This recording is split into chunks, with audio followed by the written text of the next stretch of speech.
Good morning from sunny Singapore. I'm Gamenism, and with me is I'm Quack. Yeah, hey, I'm Quack. Hey, I'm Quack. Can we get some cheese and have some quackers with that? Some cheese and quackers. Alright.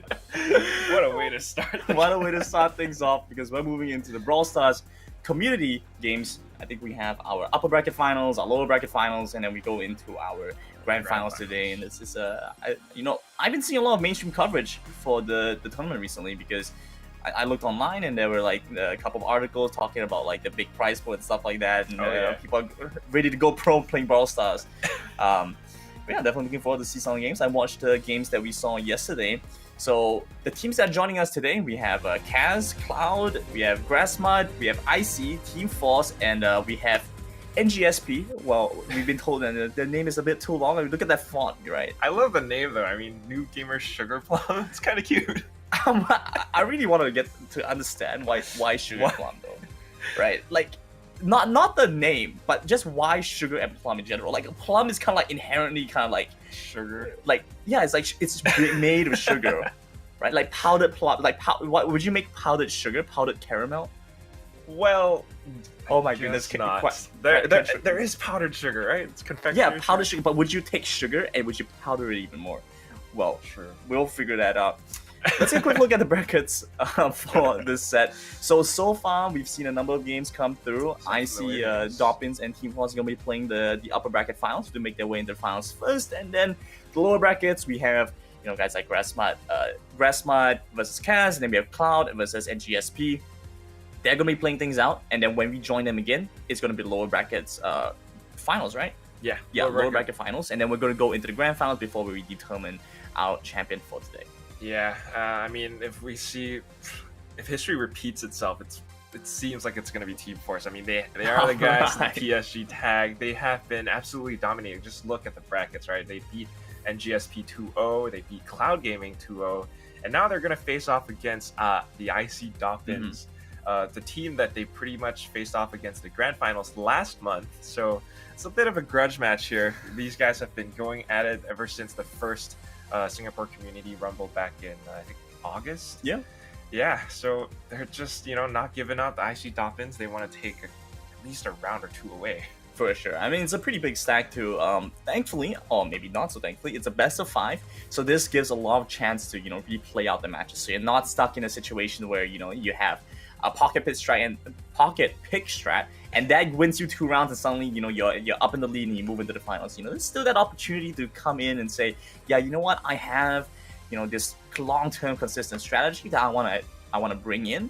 So best of 5, I think, works really well for this format. Yeah, it really does, and especially with how fast the games go in Brawl Stars, you don't want to miss a thing.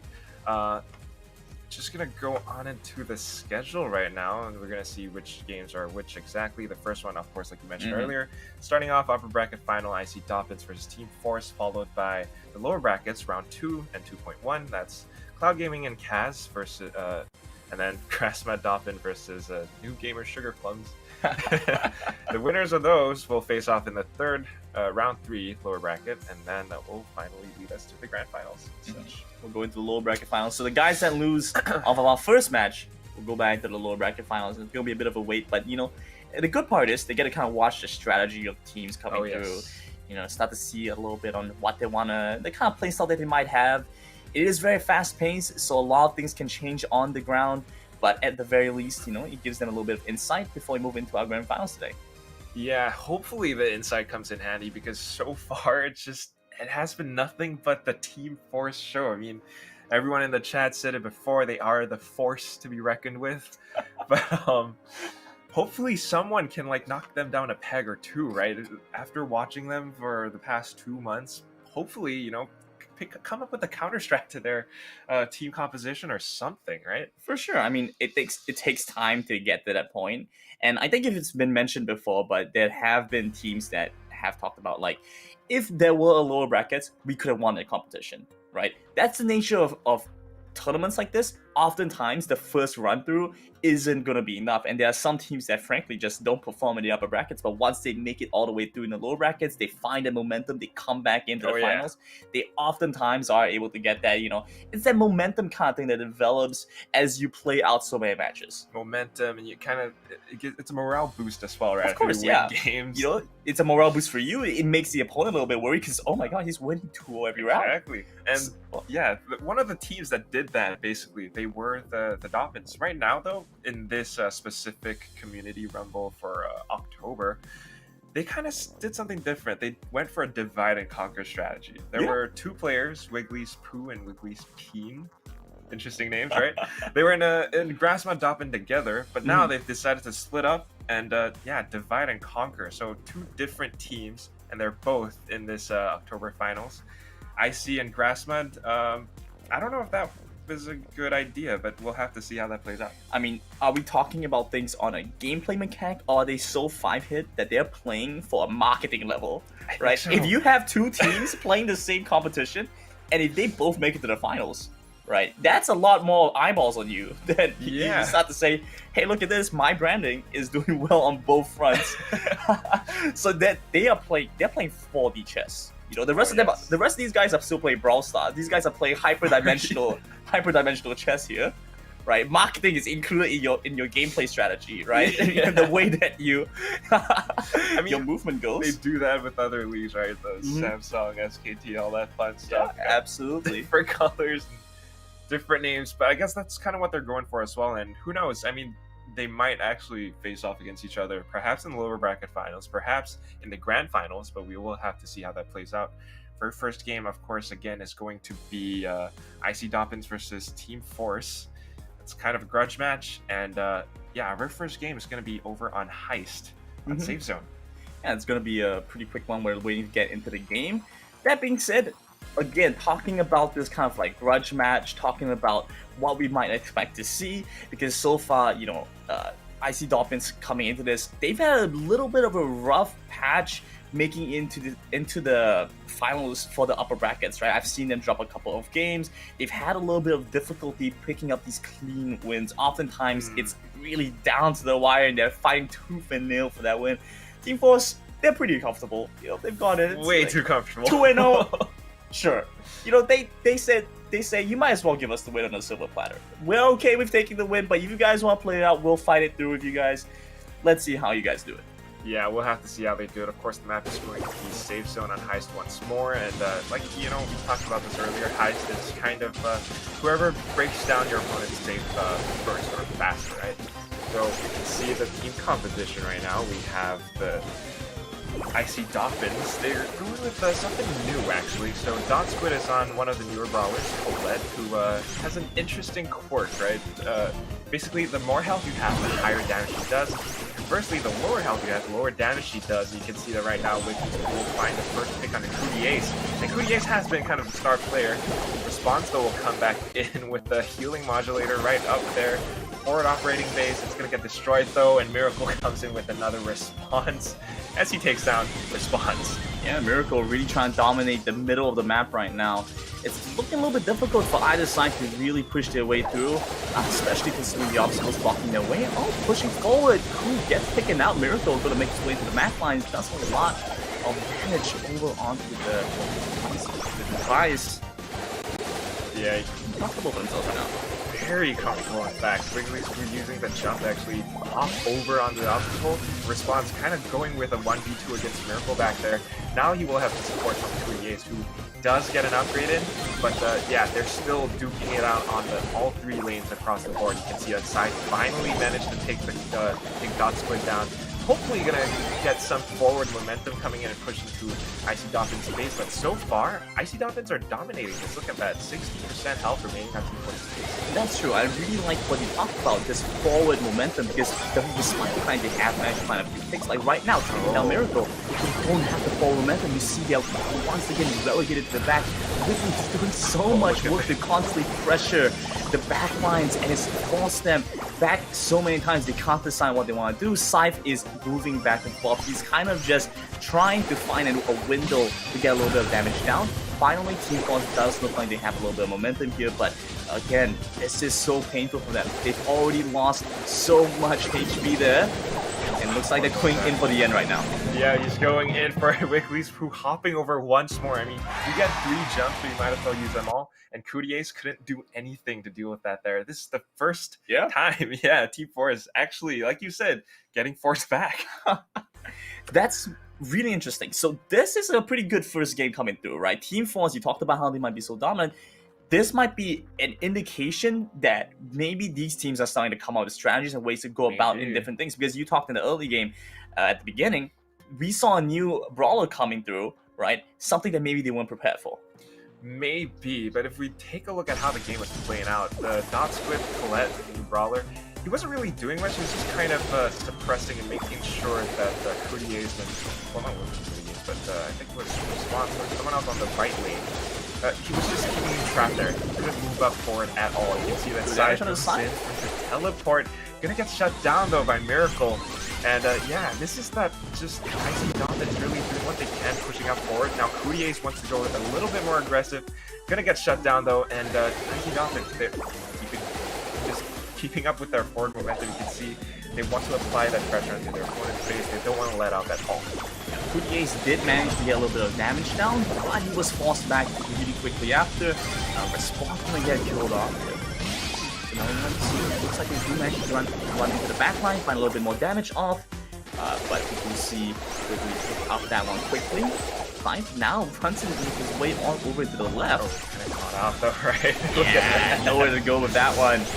We're just gonna see a little bit of control into the mid lane. So far, game looking a lot closer than the first one. Yeah, a lot closer in terms of individual skill and performance. You know, they're really dueling against each other. Everyone's getting more pressure. Oh my goodness! Yeah, that's a big push coming through. Miracle really making things happen here. That's gonna be that. They actually take away the first game mode. Yeah.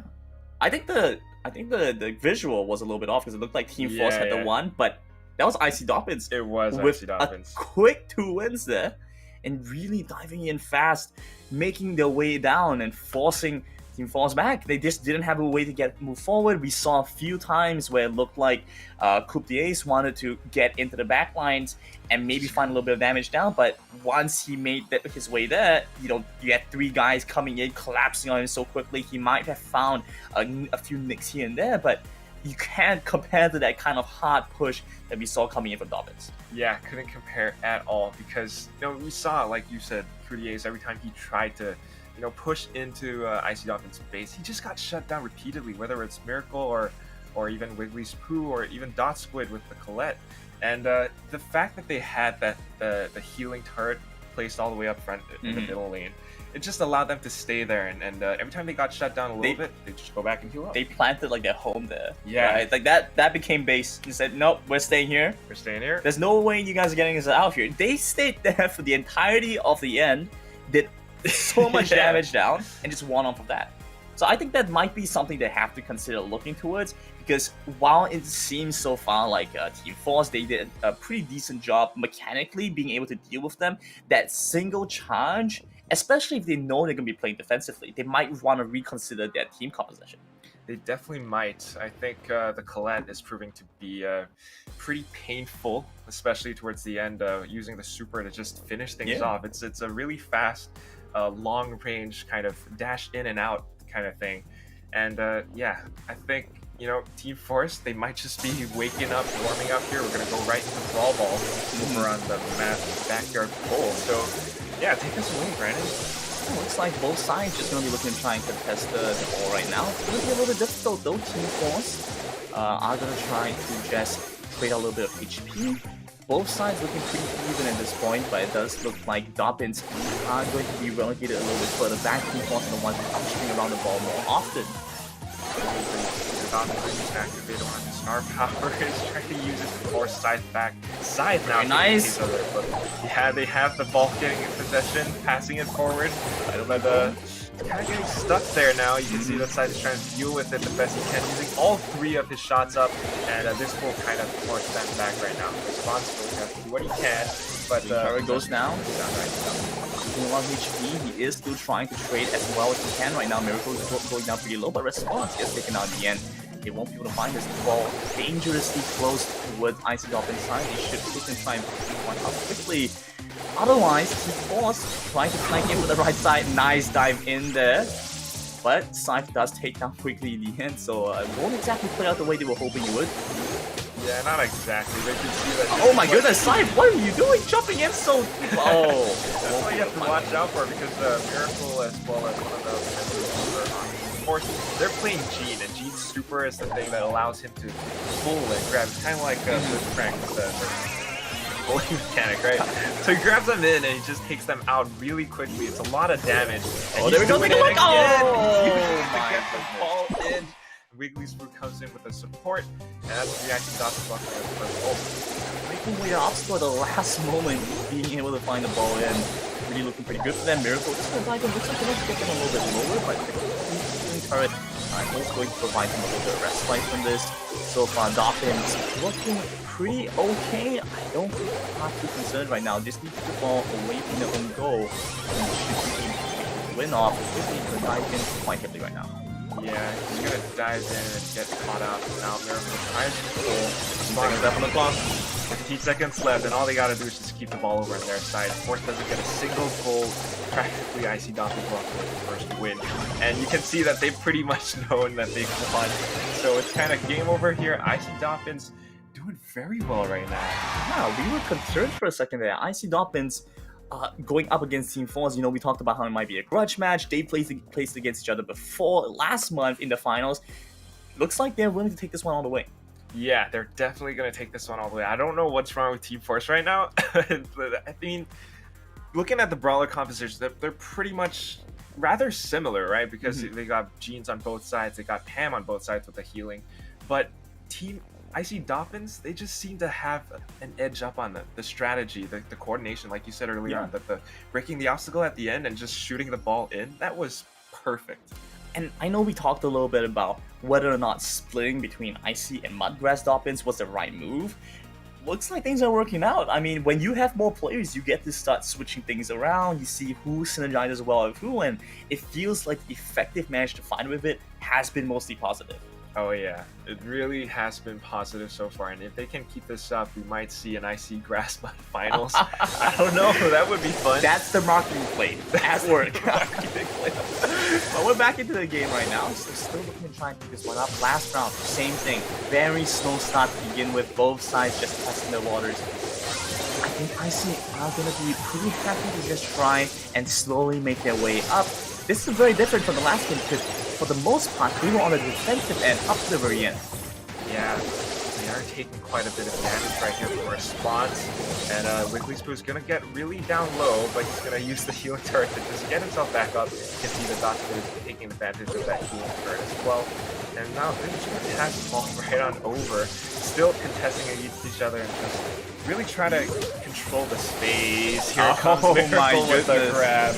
And yeah, now 3v2, they're going to get that momentum rolling in. They're going to push up, slowly inching up towards the goal. Yeah, 3-point opportunity there again. Going to make this way forward.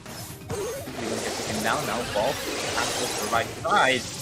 Looks like Squid might get taken down here. Drops down pretty low. Could make his way over the a little bit of safety, but Miracle forced back while waiting for his team to respawn. Wait for it to respawn, and that's what you really want. You have a reset, you go back to 3v3, and you have the numbers advantage. That's where you have the coordination. Grab 2v1, you take him out, and they will be able to push slightly up forward once more, but here comes the respawn, back to a 3v3. Yeah, death timers are so low, so you really have to be careful trying to overextend, especially when you overestimate the time it takes for somebody to respawn. Squid now looking just use the turret as they are forced into the back. Through Wiggly. Okay, passing over to the side. Doesn't look like it's a window to get it through. Yeah, not quite. Look at the defense from Team Force. As soon as they saw that play coming in, response inside, just know that they knew they had to do something. They bunched up together and they pressed fire right on the Squid. He couldn't do anything there. I do like what he's doing so far though, using his super to kind of just control space and force them back. The ball got so close. Scythe tried to go in for the steal, but Miracle thankfully will kick into a corner. Right now we might actually see an overtime, or maybe not, considering that IC Dolphins might have gotten the first goal. I'm not entirely sure, but looking at this, it's just going to be a huge contest. Neither side are letting up at this point. Going to overtime, there we go, yep. So this is going to play well for the first team that gets a catch, and it looks like Dolphins might just be able to take this one away. It's now 2 versus 3, being turned over to the back and looking trying to make their way over to the back lines. They find one more kill, but only going to get this in time. Miracle will get taken down very low here. Squid running for his life right now.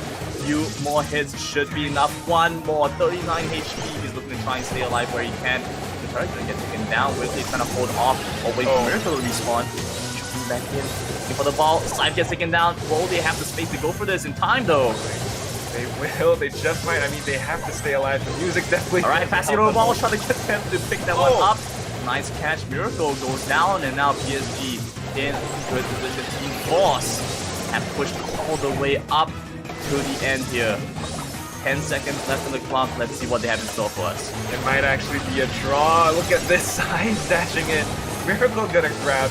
But even with all of those kills on the board, it's just not going to be enough because this is Brawl Ball after all. You need those goals. So yeah, that actually was a draw. We will see a third play of Brawl Ball right now. Wow, okay. I mean, that was interesting. The fact that they've managed to hold out for that long, and I will say that it's a lot closer this time around. You can really see Team Force have kind of found their footing, right? The previous ones, they immediately gave up to a couple of quick strats coming in from Doppins, but now they've managed to kind of figure out their strategy. You saw them really hover around that goal for a second there.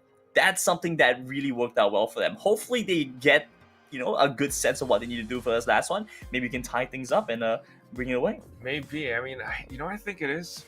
Team Force were a little bit overconfident, right? IC Dolphins, we beat them before, it doesn't even matter. But now that they've lost a couple of times, they know. It's winning. Yeah, we got to take these guys seriously. They're starting to, tighten up their laces, and they had to play defense. You could see that IC Dolphins, they kept up with so much pressure that Team Force had no choice but to play their game and just really do what they could to defend. They couldn't even get any forward momentum going, we could see. That was really painful for them, especially considering how their previous rounds had gone. Moving into it, I mean, there were a lot of picks coming through, but there wasn't that kind of momentum to push forward, and I think that's kind of indicative when you have the healing tower in the back. You don't really have that kind of momentum. So the timing when you drop down the turret really makes a huge difference here. Oh, it does. When you place it in the back, and then you find a pick, you won't be able to make that kind of quick push. So hopefully they'll be able to coordinate this a little bit better and make a good, solid showing in this last one. So once again, just going to see a little bit of a slow start. Both teams just looking to try and take out a little bit of HP from the other end. Yeah, full start early on, but you can see that this oh time, my goodness, Rudy Ace, he has managed to connect the shot. He had his first super. He just goes in for the quick kill. Healing card will be deployed though over on Wiggly's proof, but it gets taken out really quickly, and you can see that right now Team Force are the ones controlling the game. Scythe hovering on the right side, but just gonna get blown up there. Gets the catch over onto Wiggly, just gonna pull up quickly with the turret. Forward, nice catch on the turret. Takes that one away quickly, so they won't be able to find too much respite with that one. Ball getting dangerously close to Team Force side, but you can see they have such a strong defense right now. Actually, finds the catch onto them, holds the ball away, but Scythe gets taken down too. Will Miracle be able to find a break on this? Hoping to make his way forward. Oh, close! Don't keep easy enough. Wiggly just trying to walk his way in. Is it able to find it? He goes find it. The ball is almost there, but they can't get it. Doppins, they lose to them. Yeah, they lose to it. I mean, that's the thing. When you have everyone all bunched up at the one goal, and they just come in with the respawn at the right time, thankfully, with the body blocking as well. All this fire converging onto a single member. They won't be able to take that out. You can see that Side is doing what he can to contest the Squid on the right side. Meanwhile, Response and Couturiers are doing what they can to take Wiggly's down. They're trying to itch it forward. Coming in. The pass goes in. And Scythe, though, no choice but to back up because he's low. Miracle, though, not going to let him breathe. Catches him by that neck, and that's just going to leave Scythe taken out. Won't be able to push back, but you know what? Couturiers comes back in with a grab of his own.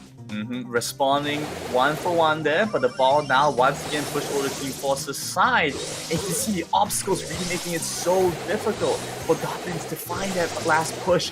If they can find a way to break those down, I think they'd be more than capable of finding the next goal.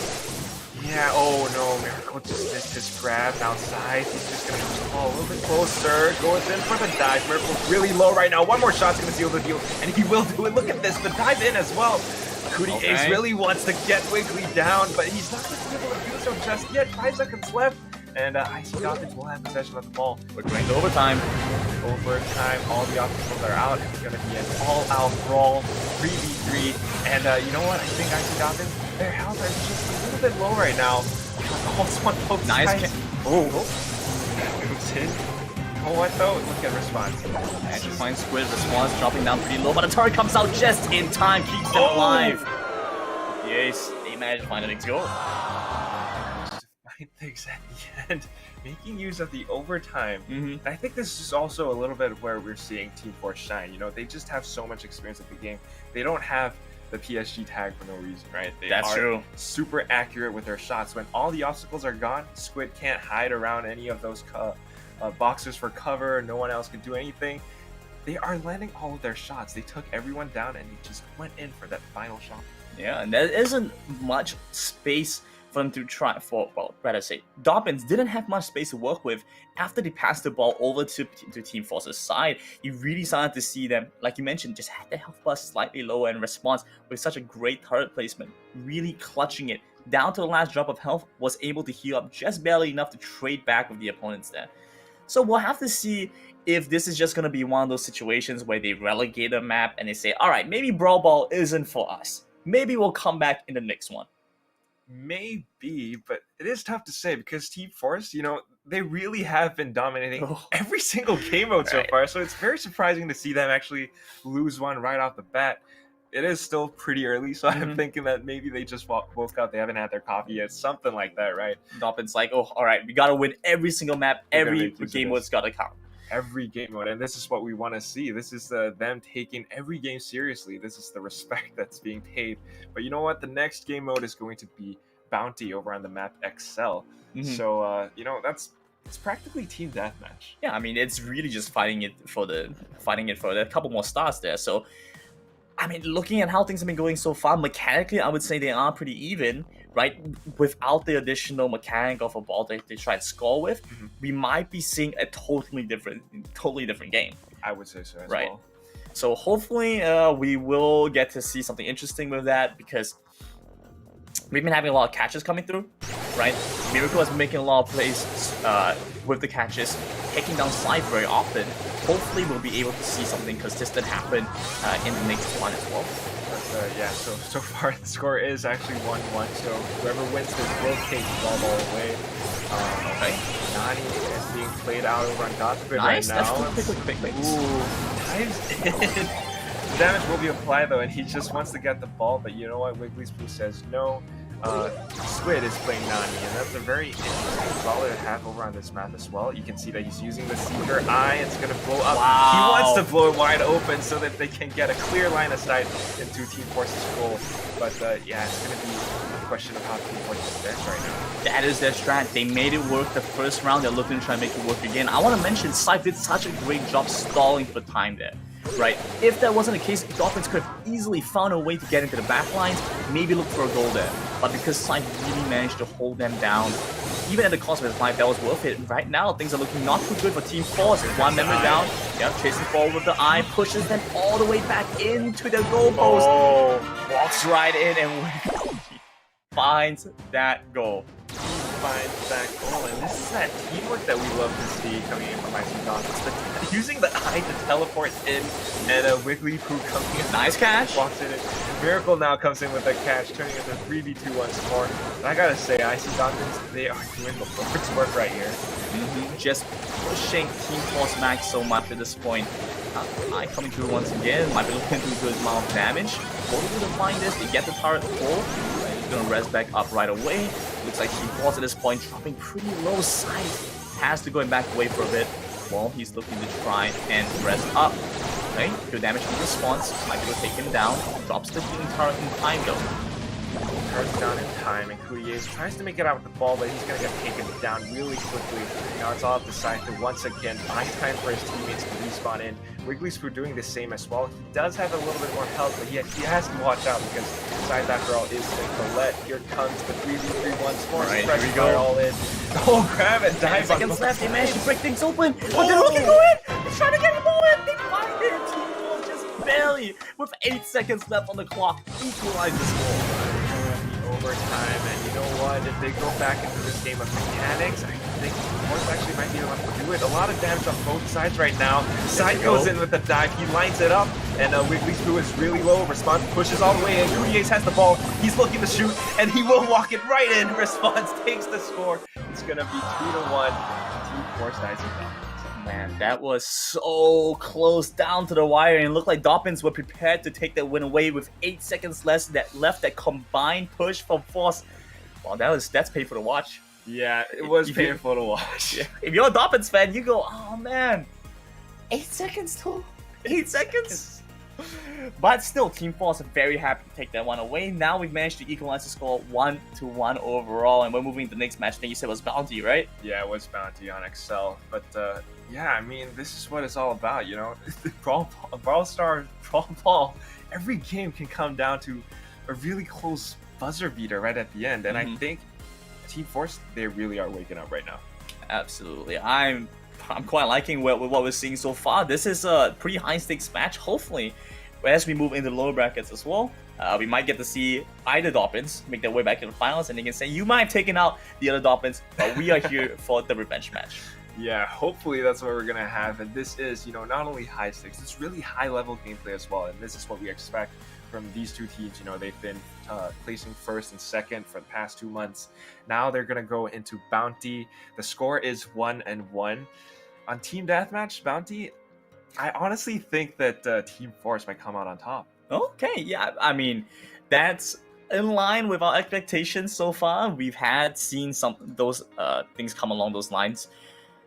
I'm still pretty happy to see something else come about. You know, there's always a chance for the turnaround. I've been liking what Miracle has been doing so far. Scythe, however, has really been doing so much work for me. I've been watching him play. The way he's able to just draw away enemy attention and provide space was so impressive. Let's see if he can keep that up moving into this one.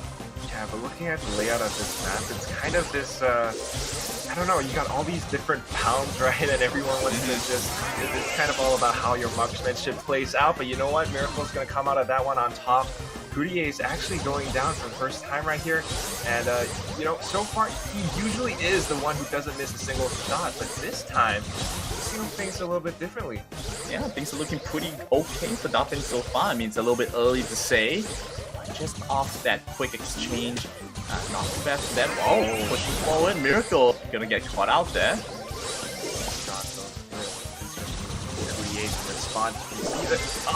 Squid goes down as well. 6 stars over the Team Force already.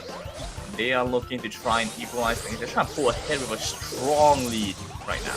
Really, really strong, and I gotta say, I think that's due to their brawler competition as well. You can see that I think Scythe is bringing over Carl. I mean, both teams have Carls right here, right? With Response over on Rico, that's just that extra safety maneuver. The bullets will ricochet, but you know what? It's not even a problem because Miracle comes in with the bull once more. He's gonna bring his team back to 4 stars up against 6. Things still looking pretty even. Not too big of a gap. Definitely something they can work around. Squid getting dropped down pretty low at this point. You can really see the difference being made right now with the additional distance. Yeah, they're just controlling space really well. I mean, the forward obstacles have been taken down as well, so they don't have any cover on that second block right there. You can see they're trying to find a way to maneuver around it. Dot Squid using the supers to kind of just grab control space, harass. We're looking for the right now. T-Force, they still have 2 stars up. It's going to be down to 10 seconds left. And IC Dolphins, they really need to come in with a single kill right now on someone. You can see Aspiration push coming through. Side looking to try and get away. Will be able to do so. Wiggly going to get taken down. And it's 4 stars to 8. Team Force take one of this match. Yeah, they take away the first round. They are on fire right now. Looking at that match, it was Team Force from start to finish. Even when they were pushed to the rear end of the map, they were still in control. They were the ones that said, you could come to me and I will pick which fights I want to take. And they said that we're gonna get a catch on you. We're gonna pull the lead even further. Yeah. But at the start of it all, they pushed Doppins to the back. You know, Doppins didn't have much leeway to make it a trade at all. Right, they could possibly look for a little bit of damage, but it never amounted to a kill. Yeah, and that's what it is, right? It's tactics. You know, Team Force, they're just smarter. You know, yeah. Even if they're pushed all the way back, they're gonna use that information, right? Because they know, okay, you guys are desperate. You're making a desperation play. You're definitely gonna have to come in and make a move. You want to get that kill. We know where you're gonna be, and they just like that, they line up the shot perfectly. Yeah, no need to overcomplicate things, right? Yeah, it's simple. It comes down to it. Mechanics, best stall in the early game. Once you get into the late game, you know, you say, we know what we need to get done, right? We're gonna look for this. We're gonna get this pick up. Both sides want this stop pretty quick. Yeah, both sides, they really want to grab that star. Something a little bit different on Miracle this time, though. He's bringing out Sprout. He's going to use the photosynthesis shield to kind of keep himself alive. He will pick up the star, I think. So this time he dominates with the first star. But again, this is bounty. So even if you have the first star, if you don't stay alive, that's not going to be enough. That's true. And once again, Team Force and Dolphins, they like to play a very slow early game. Once the timer has really started ticking down, that's when they make that big play. Team Force performs so well when it comes down to those situations. Interesting. Miracle uses Brawl Ball kind of split the opposing team on 1 and 2. You can see that the Squid is just making use of that to apply damage. Gets response really down low. If he gets the kill here, I don't think Team Force are going to be in a good position. Yeah, absolutely. But it doesn't look like they're able to do much with even despite all of that, right? The Sprout Wall came up, but they dropped response down to the low health, weren't able to pick up the kill, and now suddenly they're the ones being relegated to the back. There we go, that's what Response has been looking for. He's been waiting out so patient through the entire time. Once the team gets to reconnect together, they push forward, find a quick pickup, and now suddenly they have the lead. Suddenly they have the lead. You see that they really want to get their lead back, because with an defensive brawler like Sprout, there's not much DPS that can Oh, nice trade back. Nice trade back. He's using the ricochet bullets. They land perfectly. He's doing the same thing back to Response, but you know what? Response, it's in his name. He's going to come back with another response. And they're just looking to make things a little bit more painful for the Dolphins. Dolphins up by 2 stars right now, so another 2 on them. Big emphasis on Team Force looking for the final play here, but they don't look like they have the means to do it. 2 to 3, they chase after. Good damage coming through though. Miracle might just get taken down in time. 1 second left, and barely. Wiggly's comes out ahead. 8 stars to 5. If they had managed to take him down there, that would have been a different story altogether, but equalize the scoreboard now. 1-1. Team Force and Dolphins really try to make this tooth and nail. Tooth and nail. I mean, that is the score. You know, 1-1. Whoever comes out the next one on top, it's good. That'll bring them to 2-1 over on this best of 5 right here, right? So, breaking down that game, I really think that duel between Response and Squid was kind of the focus of the entire thing. Right? That was yeah. the first 2 kills that they had that really made all the difference. It really set the tempo for the game, because if those kills didn't happen, there was no reason for Team Force to go so aggressive, especially after that first kill coming through. So I think this is what we're just going to watch from now on. The right side of the map, where we look at Squid and Scythe go at it, or rather, Squid and Response go at it. That might just be the highlight of this match. It certainly might be, but you can see that Response, although he got the first kill, he kind of let up a bit, right? Squid managed to catch him off guard at some point, and all that suddenly turned things around, and all of a sudden Team Force, the onus was on them. They had to push up, and just like that, tactics once more. Icy Dolphins knew where they would be, and they lined up their shots. You know what I'm gonna say? It's some players, right, are just frankly insanely good at offense, but once they go into this mindset that says, you know what, I already have the lead, I just need to hold on to it, they start to falter. Yeah. Right. Some players just function in that way, and you know it's honestly not such a big issue if you don't fall into that trap. But I think what happened for Response was he got the kill, and this team started saying, "All right, play safe, play safe. We got the win. We just need to wait out the timer." Because at that point, it was already into the mid game. They had another minute and a half tops to hold out, right? So they said, "Let's just wait out." Response started playing a lot more defensively, and I think at that point, that's when he started getting caught out. A bunch of damage came through, and Squid managed to equalize the line. Yeah, he definitely managed to equalize the line, and that is just kind of one of the biggest rules, right? Especially if you're playing any deathmatch, or especially a game of like Bounty. Play safe, don't die. If you die, you lose your stars. So right now they're just going to be duking it out against each other once more. You can see the Team Force are going to adopt Icy Dolphin's strategy. They brought out their Sprout this time in the form of Scythe. Response and Squid once more over on the right lanes. The Miracle is coming in to support, pushing Response all the way back right now. Super low, trying to get the shot, but he's gonna miss. And right now they're back into the fight. You know what? I think that Dolphins are more than happy for this because it takes Response out for such a long time while he waits for his HP to heal up. Gives so much space to see Squid walk over and find a little bit of damage onto Snipe as well. I mean, Sprout did manage to survive that. Still, a lot of work done in that space. Dolphins are in control of this match. 3 stars is to none. They have the liberty to make a few more aggressive plays. Even if it doesn't work out, they have that small buffer. As long as Miracle isn't the one to die, they are more than satisfied to go for a quick trade here. Oh yeah, and Miracle, it's just unlikely for him to die. He has his shield, and look at how he positions himself. He's so careful, so safe, but Responds and Coutier's the going for Wiggly's food. He's gonna use the super to back himself out of there, using the spin as a speed boost, but here it comes. They're still coming forward with this pressure. Might just get taken down. The bounce coming through. Beautiful shots from Response. Managed to find that one. 3 is to 2 right now, but he does come back. So Squid, we'll have to see what response he has in store for us. If he's going to come back with his gun firing, or he's just going to go a little bit slow. We just talked about how Miracle can't die. Miracle! Oh, no. Miracle needs a miracle to come back in this right now.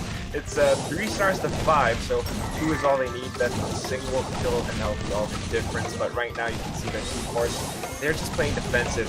10 seconds left, and Icy Dolphins, they need to make a push. Squid is down low once more. He gets taken out, and this just doesn't look good at all. I think Team Force, they're going to take this away. It's going to be 2-1 for Team Force Icy Dolphins. Painful to see it. You hate to see it. You hate to see it. It's the strong team takes away this map as well. I mean, you mentioned it earlier that this is likely the result. You know, Team Force is probably going to win. I call it. But we were all, I think a lot of us could say we were hoping for the underdogs to try and take a game away, right? Yeah. But unfortunately, it doesn't look like that's going to be the case. They are still 2-1, so there is that chance for the reversal. We have seen worse things happen before, I guess. We have seen worse things happen before. And you know what? The next map, it's going to be Siege. Okay, yeah. Yeah, it's going to be all about who controls space over in the center of the map, whoever collects the most bolts. And that, yeah, I mean, that's pretty similar to what we saw in the first match coming in from Dolphins as well. And, you know, hopefully they're able to replicate that kind of strategy. I'm quite excited to see what they have in store for us there. Definitely excited, and I'm very glad that you brought up the point, because Icy Dolphins, if we saw what they did earlier on in the very first map, right? They controlled space really well. So if they could do the same thing here, control space, collect the bolts, they could very well push us into a 5th map. Yeah, definitely, and we can start playing the music and get a hype on. Upper bracket finals, full 5-game series. Whew, what a way to start the day off. What a way to start the day off. But then again, I mean, I don't really know. I mean, both teams are rather equal, like on a mechanical skill, right? But Team Force just seemed to have that extra edge. Right, it seems like it's that little bit more coordination, right? Yeah. Being able to move together as a pack. You see the way that they're able to come in as a duo and then maybe have that third guy over on the side. It looks like oftentimes it's response. It's just been such an effective way for them to play things out. I'm quite impressed by how they've been able to synergize together. They really have been synergizing very well. And of course, Coutier's back there. He just made the switch over onto Gene. I think that was a good call. It might have been his star brawler after all. Coming in with a grab and of course response as well, just landing all of his shots. I mean, he did make a mistake over in the second round, but he managed to recover, and that's what we want to see. So the match will be beginning, and you can already see Icy Dolphins have controlled the space. They get the first vault, but you know, they spawn all over the place, so Coutier's will pick up the second one. That's a quick one. All right, so it's still looking pretty even at this point. Okay, another bolt right over the Coutier's. That's a nice one. There's no siege that's going to be starting. It's just a little bit too late coming in. Good damage overall. Gonna be able to take down the win. Wiggly looking to go down as well. A few more. It's a quick double for Miracle. Now he's gonna try and pick up this third vote. Okay. Things looking pretty decent for Dolphins right now. Pretty decent, but they also have to factor in the fact that if they get their siege spot in, and of course they manage to build up this huge number, say like 4 balls, to get it to 5, they're gonna have that advantage over in the third part of the match, because they'll have those bolts in for when they get to summon that back in. Now, you can also see that Scythe is just controlling 5 seconds. Oh, they managed to tie it back up again? Do they? So right now, this is going to be a level 9 siege bot. Icy Dolphins, they need to push in with this. They need to do all the damage they can. Right. Because after this bot goes down, it isn't going to be the same anymore. You're not going to have that same opportunity. This is their Hail Mary. If they don't find this, Team Boss is going to come back swinging so hard. Super hard. You look at that. 11 volts. This is how Team Force plays. We saw them do this yesterday, and they're doing it again. They don't even need to contest these bolts that hard. Right now, okay, Icy Dolphins, they can pick up what, 5, 7 volts? It's still not going to be enough to go against 12. Yeah, take what you want. We're going to come back. We're going to bring in a 13-volt siege bot. And this, what are you supposed to do at this point? And just looking at the way that the game has been going in general, Team Force has been able to mechanically deal with Dolphins, putting them down to low HP, being able to kill them off so many times. Level 18 siege bot at this point, right? So much HP for them to work with. The turret barely does anything against them. 2 hits, 3 hits, it's gone quickly. He doesn't have to wait a way to defend this. They're chasing right in. There's 10 seconds left on the clock, but it doesn't even matter because look at the damage coming through. If they just need a few more hits, 73-67, Dolphins might actually have a chance to win this. Dolphins, they managed to get this siege bot down. It did seem like Coutier's was, gloating a bit, DMing here and there, but yeah, Dolphins actually managed to bring this back. I'm surprised. I thought that was gonna be it. Right? It was such a small difference too, 6% HP difference. A few more hits on the bot would have easily made it a win for Team Force. Yeah, I think there was, once again, a little bit of that overconfidence, a little bit of miscalculation towards the end there. They just saw, all right, we got 15 votes. You know what? The bot's going to do everything. They kind of dueled against the other members of Dolphins there. Got a little bit careless. They got taken out. And then Scythe was the last one alive. Yeah. He just couldn't push in along with it. Barley, after all, is kind of squishy as a brawler. So really well played by Dolphins back there. Just wasn't a chance for them to make their way in. So by the time the bot made its way over and was dishing out damage to the objective, just couldn't do anything about it. They were either respawning in base, or as you mentioned, Scythe is just all the way at the back. He's just trying to heal up at that point. So good response coming in, right? Calling in the bot early on. Looks like that might be a viable strat. Then again, that was very close, so I don't want to discount the possibility that Team Force are going to be able to look at what they did again and make it work.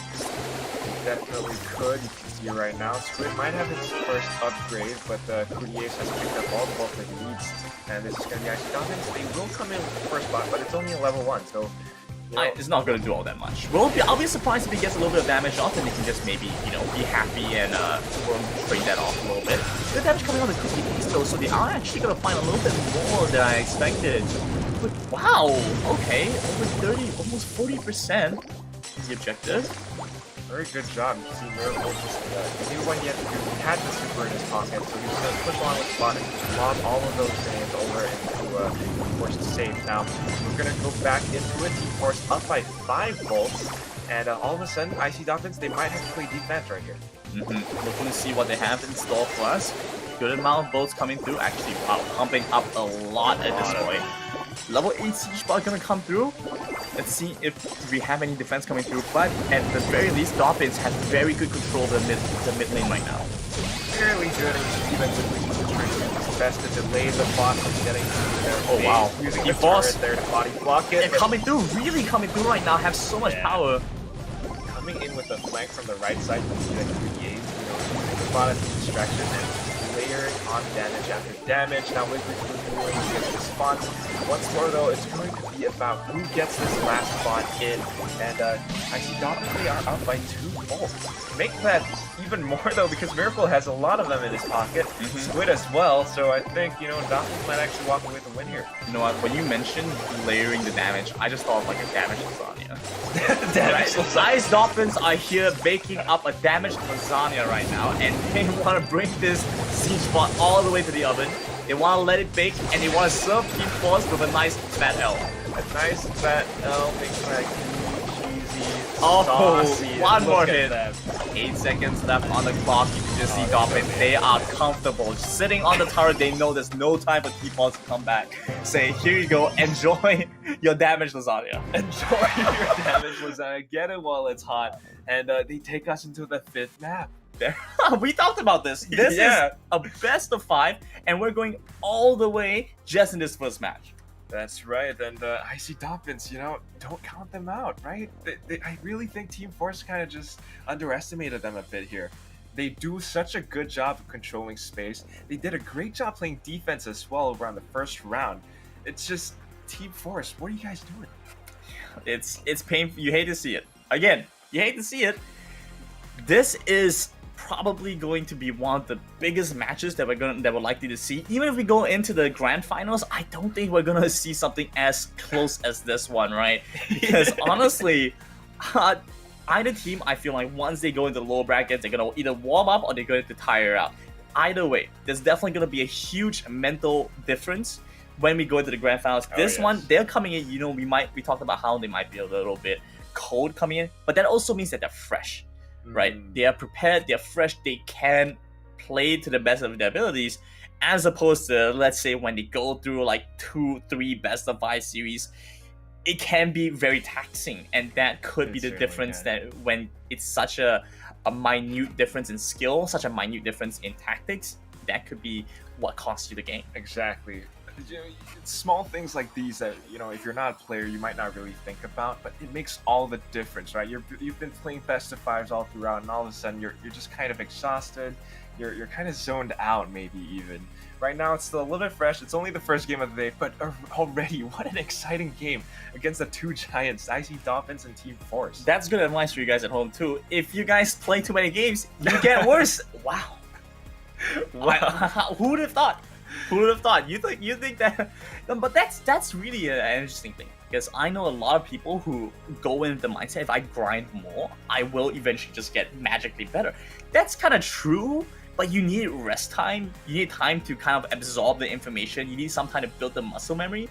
It's not a matter of sitting down for hours and hours on end and just getting better on the spot. Yeah, I mean, I'm just gonna have to, bring up, Far Cry 3, Bas Montenegro. You have that quote.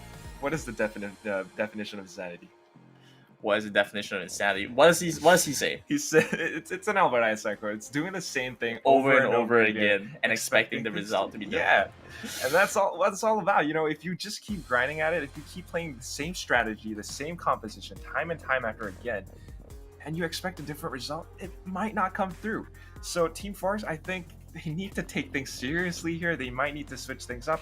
I don't know, maybe they're just giving Icy Dolphins a chance, but right here, we're going to go back to our roots. This is the very first original map, Gem Grab on Hard Rock Mine, and it's all about control the space in the center, pick up all of those gems. You can even steal those gems if you come in with a very nice grab right there from Miracle. And right now, it's time to good come response. back with another one. And yeah, we're going to have to see how they play this one out. Good strat on both sides right now. Bringing all the gems over onto the tank, so the least likely target to get taken out. Good damage overall on the Squid side. Wow, doing a lot of work there. We'll be able to trade back 4 gems over onto the side of Team Force. They've equalized things at this point, maintaining control over the gems right now. Side, once again, just being a distraction, being a nuisance to Dolphins means that they don't have control over the gems, and suddenly Team Force already up to 7. That's right. That's a very good point. He doesn't even have to go in with the damage or the kills. He's just there as a distraction. He's doing a very good job. Now you can see that the response is holding on to those 7 gems. Wiggly's still holding on to 7 back again right now. Miracle with 1. He is doing a very good job as well. You can see that Pam is one of the heavyweight brawlers. She's a tank. She got that much health. Comes in with a healing card as well. They're going to be doing all they can to get it. Nice pickup. Oh, there it's going to be really close. Using the super to pick that one up, but gets grabbed back, and Coop won't be able to find the kill there. 2 more gems right in front of Team Force. They just need 1 more. There we go. Okay, there we go. They do manage to pick that one up, so Team Force are looking to just run down the timer. Will they be able to kill off the enemy? Doesn't look like that's the case. Wiggly, he's chasing for it, but he just can't find it. Oh, they can't. And look at that. Once more, you play defense, and we are comfortable in that role. And yeah, Wiggly's just couldn't do anything. Team Force are going to take away the first round. Response just did such a great job holding on to all those gems. He had 11 at the end there. Oh, yeah. Right? Was able to provide so much safety, even towards the very end. Wiggly just doesn't have the damage to take down Response. Chilling at the back of the map there. Yes. Was just waiting for the time to go down. He was waiting for the time to go down, but you know what? He's also enabled by his teammates, right? Like you mentioned, Coop, he just came in with those perfect grabs, perfect frags, not to mention Scythe, right? The nuisance in the Thorn in Icy Doppin's side. They just he was there the whole time, distracting them, allowed Response to pick up all those gems earlier on, even though Icy Doppin's had the lead. And he's been doing this consistently. He's been going in at it from game 1 till 5. Every map that we've seen him on, if he's able to be a nuisance, he's willing to be it. The only game that I think that he wasn't really that kind of a target was in the bounty game, the bounty map, because you know he can't die, so he can't afford to do something like that. But every other game mode so far, we've seen him go in. He's always chilling out the flank. He's always pressuring, so they can't just go for a quick exchange. Once again, Team Force find the early control over the center. Dolphins relegated to the back, and they just have that one measly gem in the name. Yeah, one measly gem. You know what? Things will be a little bit different here this time. Miracle decides to switch things up, brings out Sprout once more. He has the shield, so I think he's going to be the one to tank all of those gems, and even pick them up. See that Team Force layering the damage lasagna on really thick once more. Scythe again with the distraction back here. This guy. Oh, he's going to be taken out though.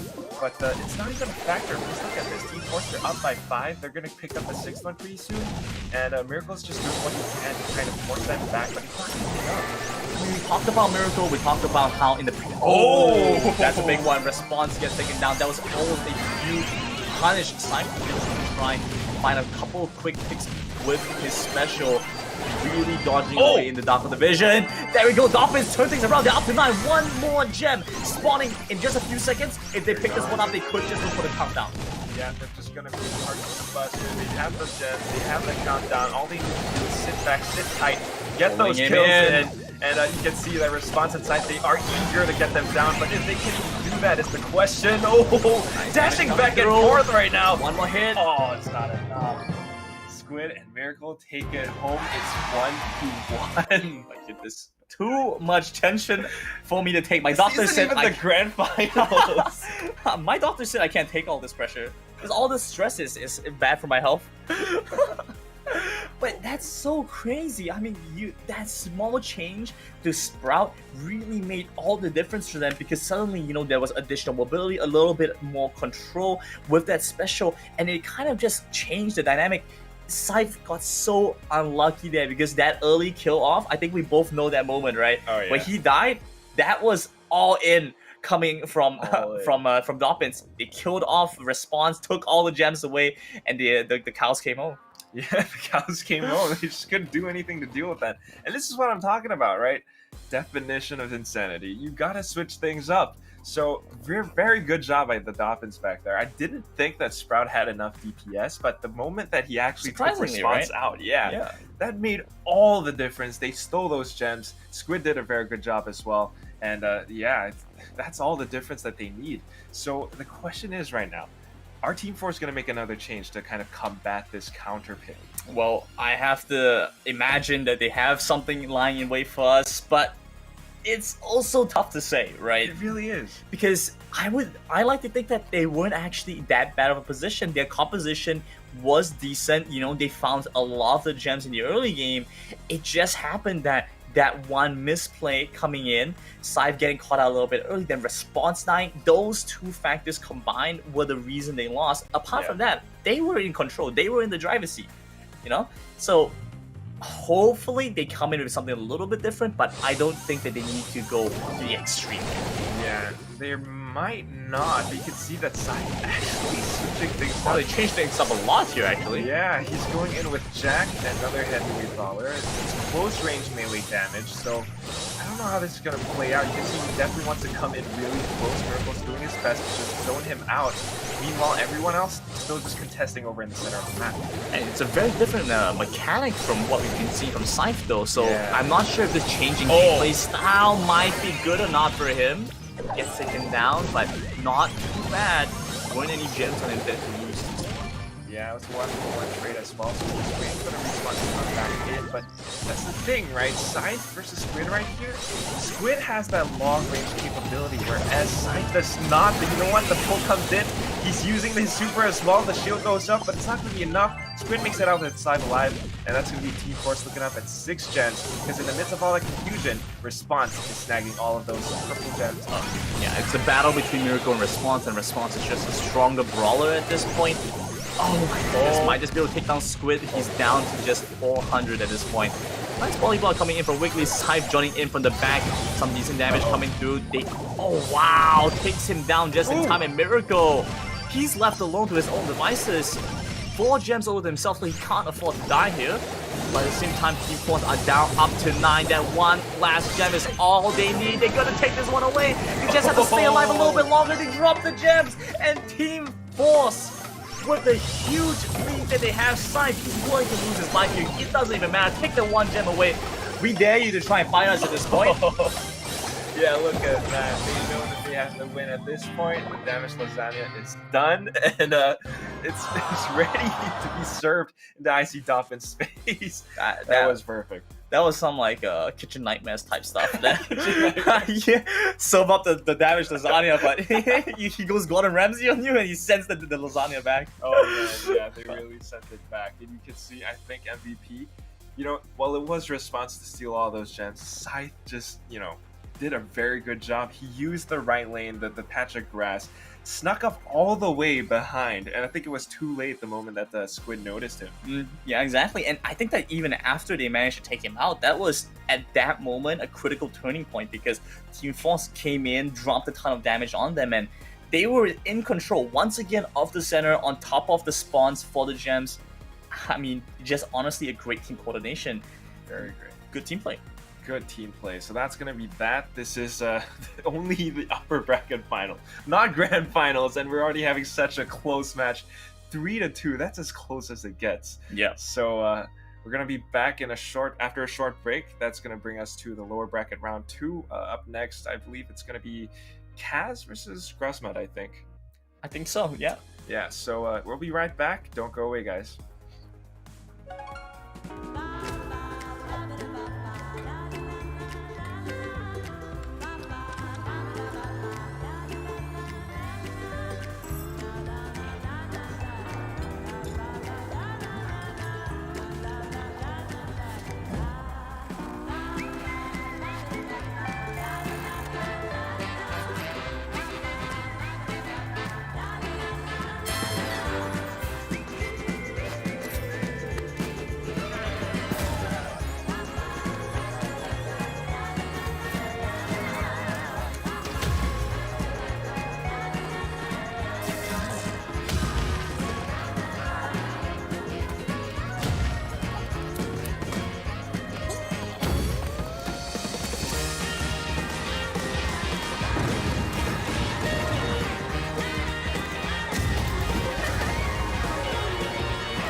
Hey guys, welcome back. Moving into our next set of the Brawl Stars Singapore Community Tournament, the Community Rumble. Right, you gotta have its full-on Brawl Stars terminology here. We're doing a full Brawl Stars cast. I've been kind of getting into a little bit, like listening to the Australian accent, and it's quite nice. But before I get back into that, I'm Gaming System. With me is I'm Quack. We're back with Quack. Yeah, So- we're back. That's my goal here today. Is every game I'm gonna try to find a new pun for his name. All right, the challenge accepted. I'm gonna wait for you to come up with as many as you can. But we are moving into our next set of matches. I believe that Cloud Gaming weren't able to continue with the game, so because of that, Kaz will be moving into that lower bracket round 3 directly, and they will be meeting IC Dobbins. Whichever team wins in lower bracket round 3, whether it's going to be NGSP or Grass Mud, will find themselves into the finals in the lower brackets. And then we saw Team Force win, so they're going in the upper bracket finals, so they're going into the finals. This is getting a little bit confusing. I think it's getting a little bit confusing here. It's all right, but yeah, basically, Grassmud and GSP is going to go happen right here, right now. We're gonna see whoever comes out of that one. They'll face Kaz, and of course, Team Force. Not much to be said there. They're really incredible. That was a very close upper bracket final. I'm very curious to see what we're going to have next. Grassmud versus NGSP. NGSP, they're a bit of a dark horse. We haven't seen them at all. Okay. They're a very new face in this tournament. Grassmud, though, I mean, they're sister/brother organization of the IC Dolphins, so they're pretty strong as well. But it's going to be interesting to see. NGSP, I have no idea. I just know that their name sounds pretty cute. we got the sugar plums coming in. Sugar plums. I Yeah, mean, this- Christmas is coming soon, so Yeah. That's true. Well, sugar plums. we just finished our Halloween, Oh yeah, right? And we're That's moving interesting. straight into Christmas, holiday season. holiday season. Happy holidays, happy Halloween. It's kind of over, but Yeah. I guess this might be like Halloween for American people Oh yeah. if they're watching the Singapore Oh, Community Rumble. If they are. Then happy Halloween, I guess. Yeah, but you know what? It's Brawl Stars and Dress up as Sprout for Halloween. dressed up as Sprout. We got all the plushies. Wait, I got- to grab one. Yeah, let's just pull him right over here. Look at that. Yeah, how would you cosplay this? I don't know. You cut a hole and you roll in. I guess maybe we can make like a math, right? Oh, actually, yeah. Where a pumpkin, you just painted green or something. yeah. Maybe. And then someone was in the chat saying as well that there's a skin for one of the brawlers, Leon. He's the one with the hoodie, right? He has a duck hoodie. That would be nice for me. I mean, because the whole Quack thing.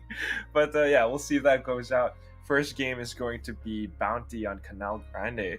Mm-hmm. And I don't know, man. If you look at the layout of this map, we saw this being played yesterday, and it was kind of I don't know how to describe it. Kind of huggy, Yeah, just brawling. I all get over what the you mean. place. It's such a bloody map. You know, everybody's just fighting it out. There isn't really much space to kind of hide back and find safety. yeah, There's a lot of opportunity for you to just walk in, and since the map is kind of split, you find yourself in a situation where it's like that 2v1, 1v1 situation, where it's really mechanical. It's down to your individual ability to make it work, and I'm down for that. I would be down for that, but I also want to see if the teams today can show us how teamwork is meant to be played on this map. We didn't see that much yesterday, but hopefully today is going to be a bit different. There isn't that much space, not much cover, right? You got obstacles all over the place, but you have that river right down the middle, as well as that the patches of grass across the map. So I'm not sure how this plays out. You're definitely gonna have quite some opportunity for close range brawlers, I think, if you hide in the grass, like we saw earlier from Scythe. I mean, that's not much to be said there. Yeah, I mean, he did a great job with what he was working with at that game. I'm excited to see what else they have in store for us here. That being said, right, I want to talk a little bit, since we have a little bit of time. Sure. I've been learning some Australian lingo. All right. I have to say, it's not just mate here and there. yeah, it's the wildest thing I could ever imagine. I would never have thought that this was a thing. So, for example, it's a beautiful afternoon is a beautiful avo. Avo. Avo, yeah. Because it's because 3 syllables is too long, apparently. Okay. Right, Spike. Yeah? Yeah. 3 syllables Spike is agrees. too long. So you have a beautiful avo, right? And let's What say you else want to you go got? to the gas station. It's a servo. So it's a service station, so it's a servo. Okay. And let's say you want to go to the liquor store. It's a bottle. A bottle.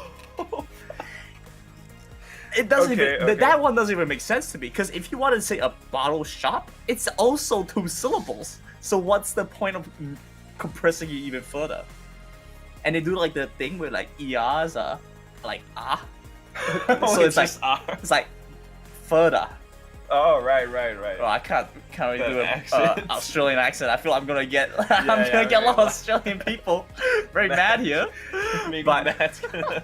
Matt's gonna Send come you a down and like message. twist my neck. But well, McDonald's is Macca's. Macca's, I think yeah, everyone it's- knows that. It's interesting. Use that in a sentence, right? Like the whole servo avo thing. Oh yeah, so it's a beautiful avo, yeah. So I went down to Macca's before I went to go pump gas at the servo. Okay. Oh, Australian lingo. I mean, if there's anyone in the chat who, maybe you've got relatives or something in Australia, let us know some more interesting words. Could get a read on that It's later. gonna on. like clip us and put us on Reddit. It's like the Singaporean casters butcher Australian accent. You're gonna get a lot of hate mail for you soon. Yeah.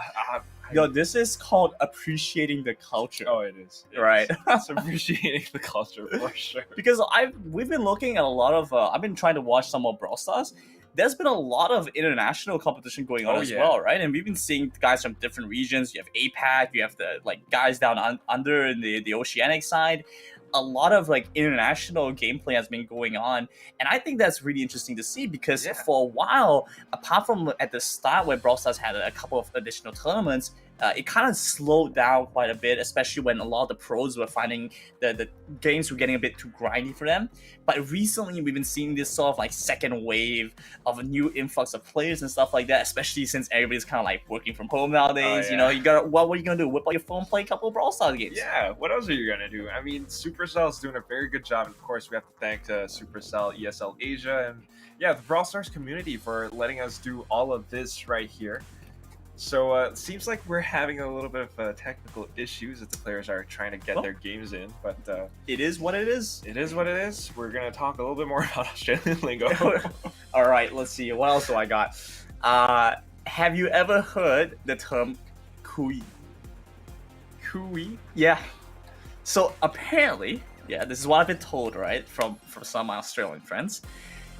A kui is like that like the Aboriginals make the sound, right, when they're out in like the wilderness. Okay. So it's like the kui, you know, that kind of thing, right? Like the bird? Yeah, like the bird sound, right? So when you say that you're not in the kui of anything, like yeah, you're not even a kui away, you know? What? That means you're not anywhere near it. You're not even in the kui away? You're not even like like in a kui, you know? You're not even like Okay. a kui Not away. in the vicinity. Yeah, of- you're not even in the vicinity. Right. Alright. I could see that happening, you know, if someone plays Jack and he's trying to get the close range melee damage, but the other opponent's just way too far. He's not even in the kui. Oh yeah, fair dinkum. Fair dinkum. So that's another thing, right? It kind of means like, yeah, really. It's like fair dinkum, yeah. Fair dinkum. So that means okay. It's like, yeah, really. Fair dinkum. Alright, fair dinkum. Fair dinkum, yeah. Okay. What else you got? Oh man, this is interesting. Let's see. What's the biggest misconceptions? Like shrimp on the barbie? We speak, but definitely not for some of the things that they end up saying. Like it's pretty interesting. Yeah. Pretty interesting. I unfortunately, a lot of the words that I have learned, I can't say on broadcast, or I'm gonna lose my job. We'll save those for later, fair dinkums. But I think right now there are some technical issues, unfortunately. So we are gonna go for a really quick break, and hopefully the players are able to sort things out. And we'll be right back right after this break.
more or less done sorting out technical issues, and so we are waiting on the next teams to come in as we jump back into this rumble.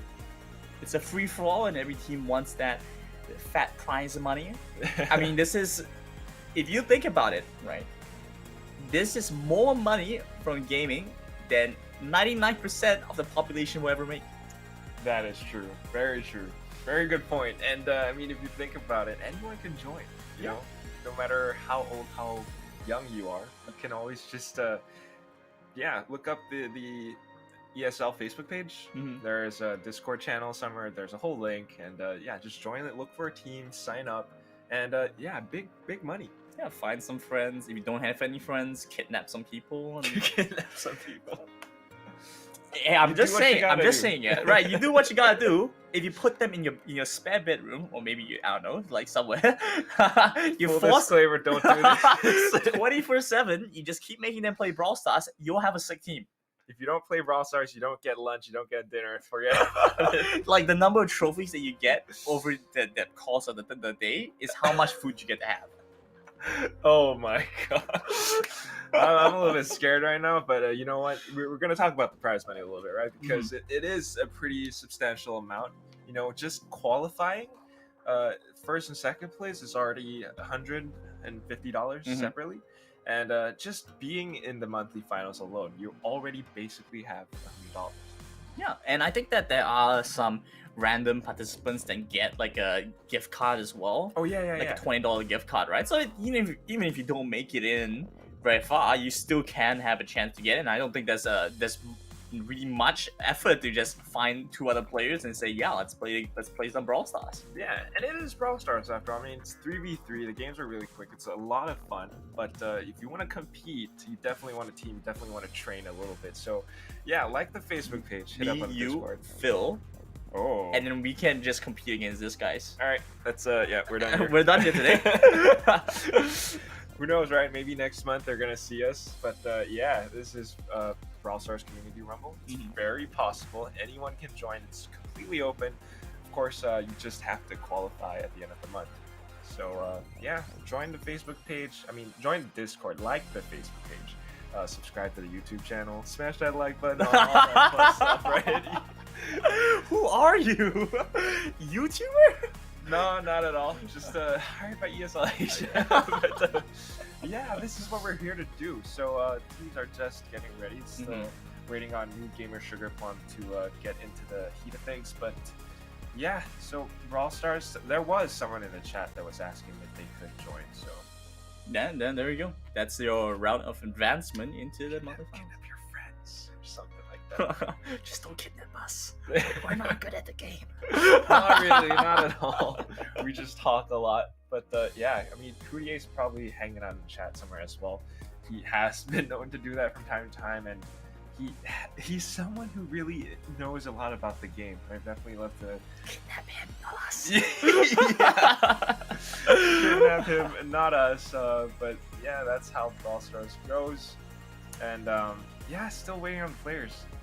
Meantime, back to Australian lingo. Or what else? Oh my goodness. Well, actually, I have to say that I have been so enamored with some of, like their culture and like some of the things that they do, and a big part of it is also watching like Steve Irwin, right? Oh. And I've been watching his documentary series for like Cross Down Under.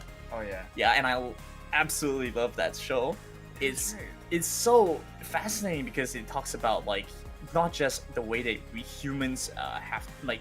It's not just us, you know, we're kind of selfish in the way that we go about with nature, right?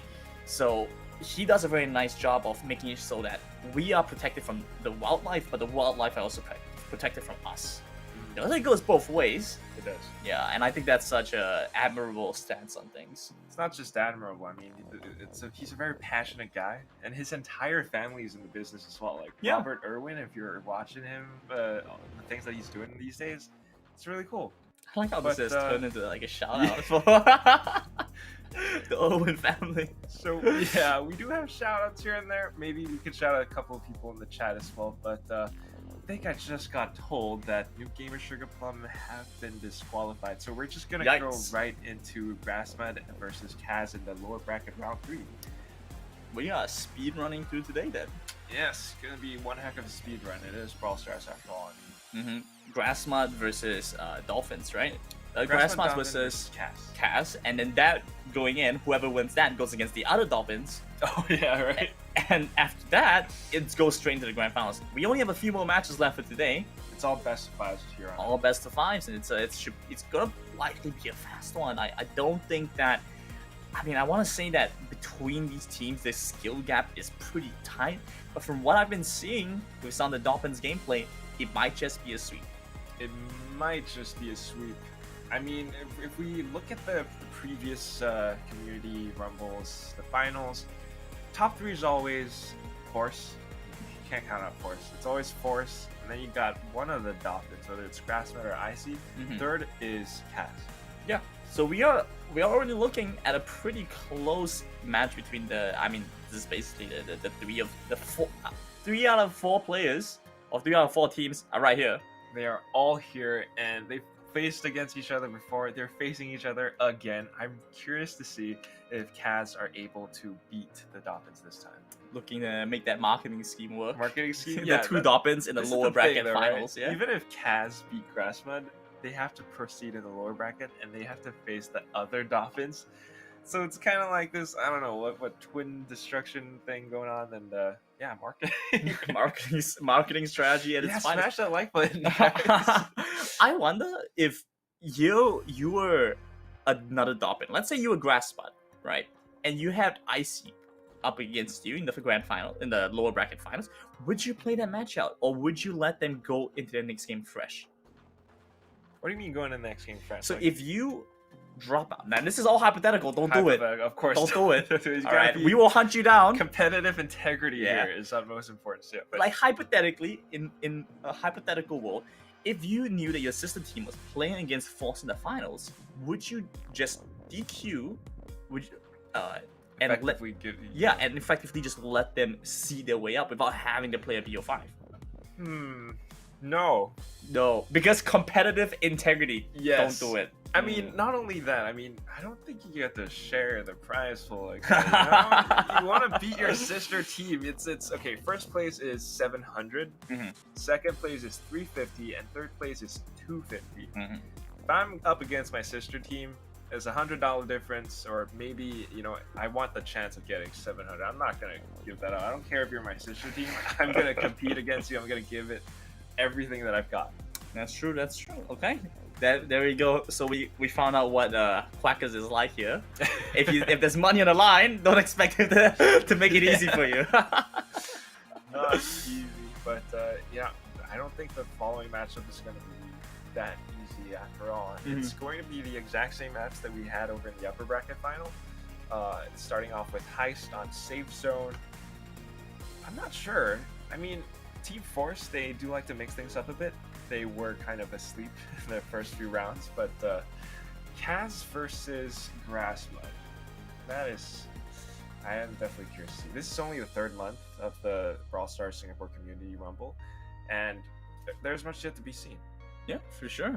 I would like to. Hopefully, as the meta evolves and it develops, I think there is still a bit of a divide coming through from the international Brawl Stars gameplay and what we see locally. I think that's only to be expected, right? Considering how small we are as a nation, it's kind of hard to foster that kind of talent immediately. So, given some time, I think we could develop into a pretty solid showing. Yeah, solid showing for ourselves. Yeah, solid showing. We definitely want to see that coming in. But I think production wants us to go into the brackets right here, and we will just see what happened so far. So, of course, the very first game we had of the day, Team Force versus Icy Dolphins. Very tight, very close, 3-2. That's as close as it gets. Team Force, of course, proceeding into the grand finals. Now, lower bracket round 2, 2 of the teams, Cloud Gaming and NGSP, had some issues here and there. So, unfortunately, they will be forfeiting their match. So that brings us to the very next one, which will be lower bracket round 3, Cass versus Grassmud Dolphin. And going up against IC, I would say that it's gonna be a tough one. So hopefully they are able to pick up a quick win, so they aren't too fatigued moving into that match that isn't much time between each one. Team Force, I would say, got the better end of the stick because now they get some good rest time while waiting for the finalist. Oh yeah, and you know what? I think this is the reason why Cootie Ace is in the chat. You know, he's not just hanging out, he's not just taking a break, he's studying. He's watching the games to see, all right, Cats and Grassmud, this is how they play. Icy Dolphins, we've already played against them. We're gonna go back to the drawing board in the midst of all this, and they have a plan for the grand finals. Oh yeah, that's something definitely exciting to watch out for. I mean, you have just that little bit of time can really make a huge difference. You can start formulating what you want to do, the kind of compositions that you might try to run, and the kind of strategies that you might have. Because at this point, I think that it's become apparent that the way that Scythe plays is going to be that large flanker. He's going to look to try and create a nuisance, distract you away from the main objective. And if teams are able to start picking out brawlers to be able to deal with Scythe in their side lane, then we might start to see a very different dynamic to Team Force's strategy. Yeah, and we'll just have to wait for that. We're going to go into the game pretty soon here, and it's once again going to be Kaz versus Grassmud. The map should be Heist on Safe Zone, so yeah, map control, get yourselves over into the forward momentum, push into your opponent's base.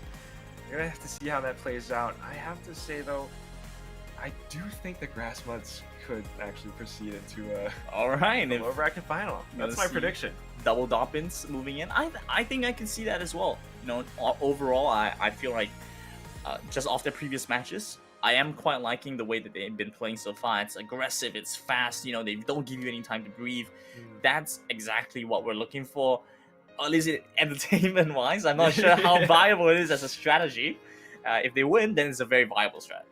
I think it is viable. I mean, especially with a game mode like Heist, right? You can't be too passive on all sides. True. That's the thing. On a game mode like Heist, if you let your opponents, if you play your opponent's game and you're on defense the whole time, you won't be able to get any damage onto your opponent's safe at all, and that's practically game over. Yeah, always relegated to the back, and that's not a place that you want to be. Yeah, you have to be aggressive. Hopefully we get to see something coming through from them. Otherwise, I think we have a little bit of time to fill. So if you guys have anything you guys want to ask us in chat, feel free to do so. Yeah, and it does seem like we have a few familiar faces here. CZK as well. Everyone from the community. And yes, Srijan, Paul Satya, PSG is playing. Team Force, they're already in the finals. So you guys can look forward to seeing them there. Yeah, gonna be looking forward. I mean, they're just the best team so far, and they're definitely the ones that you want to study, especially with how Scythe has been playing so far. But we're just gonna go back into the game right here. Kaz versus Grassmud. See, early on, it's gonna be a full-on brawl out in the middle. Both teams have rejected competition. Max is a new addition that we have been today, but not really low. Shu gets taken out by Vex, and all of a sudden, Vex will be layering that damage on really thick up the stand. He will take them down. Shu just respawn, but really losing so much of his health. Get the abuse of Grassmud here. Talked about how Grassmud, they are that aggressive, that dominant kind of force, making their way in. Look at that, Brock just gonna find a couple of quick pop shots over towards that thing. He managed to set up base here. The center of this lane, the center of the map, the turret is just giving them additional space to work. Yeah, the forward operating base, all the difference. Anytime they're low, they're just gonna try to move back right up there, and Kaz just going on them to apply that pressure. You can see it's really down. The healing turret's really low, but Kid nice shot. Kid just apply another one right back up. And in fact, yeah, he's just landing all the shots. Keep in mind that he's also using engineer on the rocket. So it's gonna do a little bit of damage over time, and you can see it's down to 5% now. Kaz needs to play shots coming defense, through. and they're just not gonna be able to do it. Crazy fast game, so much aggression. I mean, that was so wild considering the upper bracket finals we've seen where it was just so close between both sides. The fact that we had a game that could be so easily swung to one team is something I wasn't expecting. Definitely wasn't expecting that at all, and I have to say that I think this strategy of Pam and the healing turret right up there, the forward operating base, it's just a really strong one. They couldn't deal with it at all. Nami Ruro tried to, he was playing Max, the fast brawler, run here and there, dash all over the place, but it just wasn't enough. He couldn't infiltrate behind enemy lines. Even if he wants to play like Psyche, he couldn't do it. And there just wasn't enough DPS. They couldn't get any kills on the board. The Brock player just kept on laying damage over and over again. Yeah, I mean, yeah, exactly. Credit where credit is due. I think it was Vox on Brock. Yeah, I think so. You're right. He was doing such a great job of positioning and constantly laying DPS down onto the safe while also being able to harass members from the enemy team. So those factors kind of combined really put a lot of pressure. So even if you're playing Maximum Silence, it isn't very much you can do. But back right into things so far, I think will be pretty good once again on Doppin. They've set up base control. Oh my goodness, 40% already, 25. This just got started. It's already down to 20%. Okay, Chewy looking to contest things. He's got his turret up in the same place. This is my house, but oh my goodness, the shots right through. And yeah. Are you kidding me? What was that? They just went right into the back. We just started. Yeah, the Max player also came in with the from the left flank. The fact that Vex was able to find those quick shots in 1500 damage per hit on the safe, and then Max comes in from the rear. What? It's just unstoppable, and yeah, it was even without the Max player from this side. True. Vex already did so much damage. The moment we got into the game, it was already down to 60%. I'm not even sure what happened. Kaz, they need to change something up. They were using the exact same brawler composition, but they just didn't have the same mechanical skill. They weren't winning their brawls. I mean, I'll give it to them, this might just be one of those situations where the first map, you give it away, right? You say, we're not that good at this map. Let's take a look at how they are going to play. Because it's very different watching a team play and actually playing against them. So they say, all right, we'll give you this first map. Let's see what we have in store for us in the next one.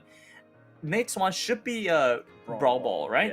Yeah, so Brawl Ball going into this, quite a different mechanic, but looking at how aggressive Doppin are and how they were able to just force the other team back, I think we are onto a good start.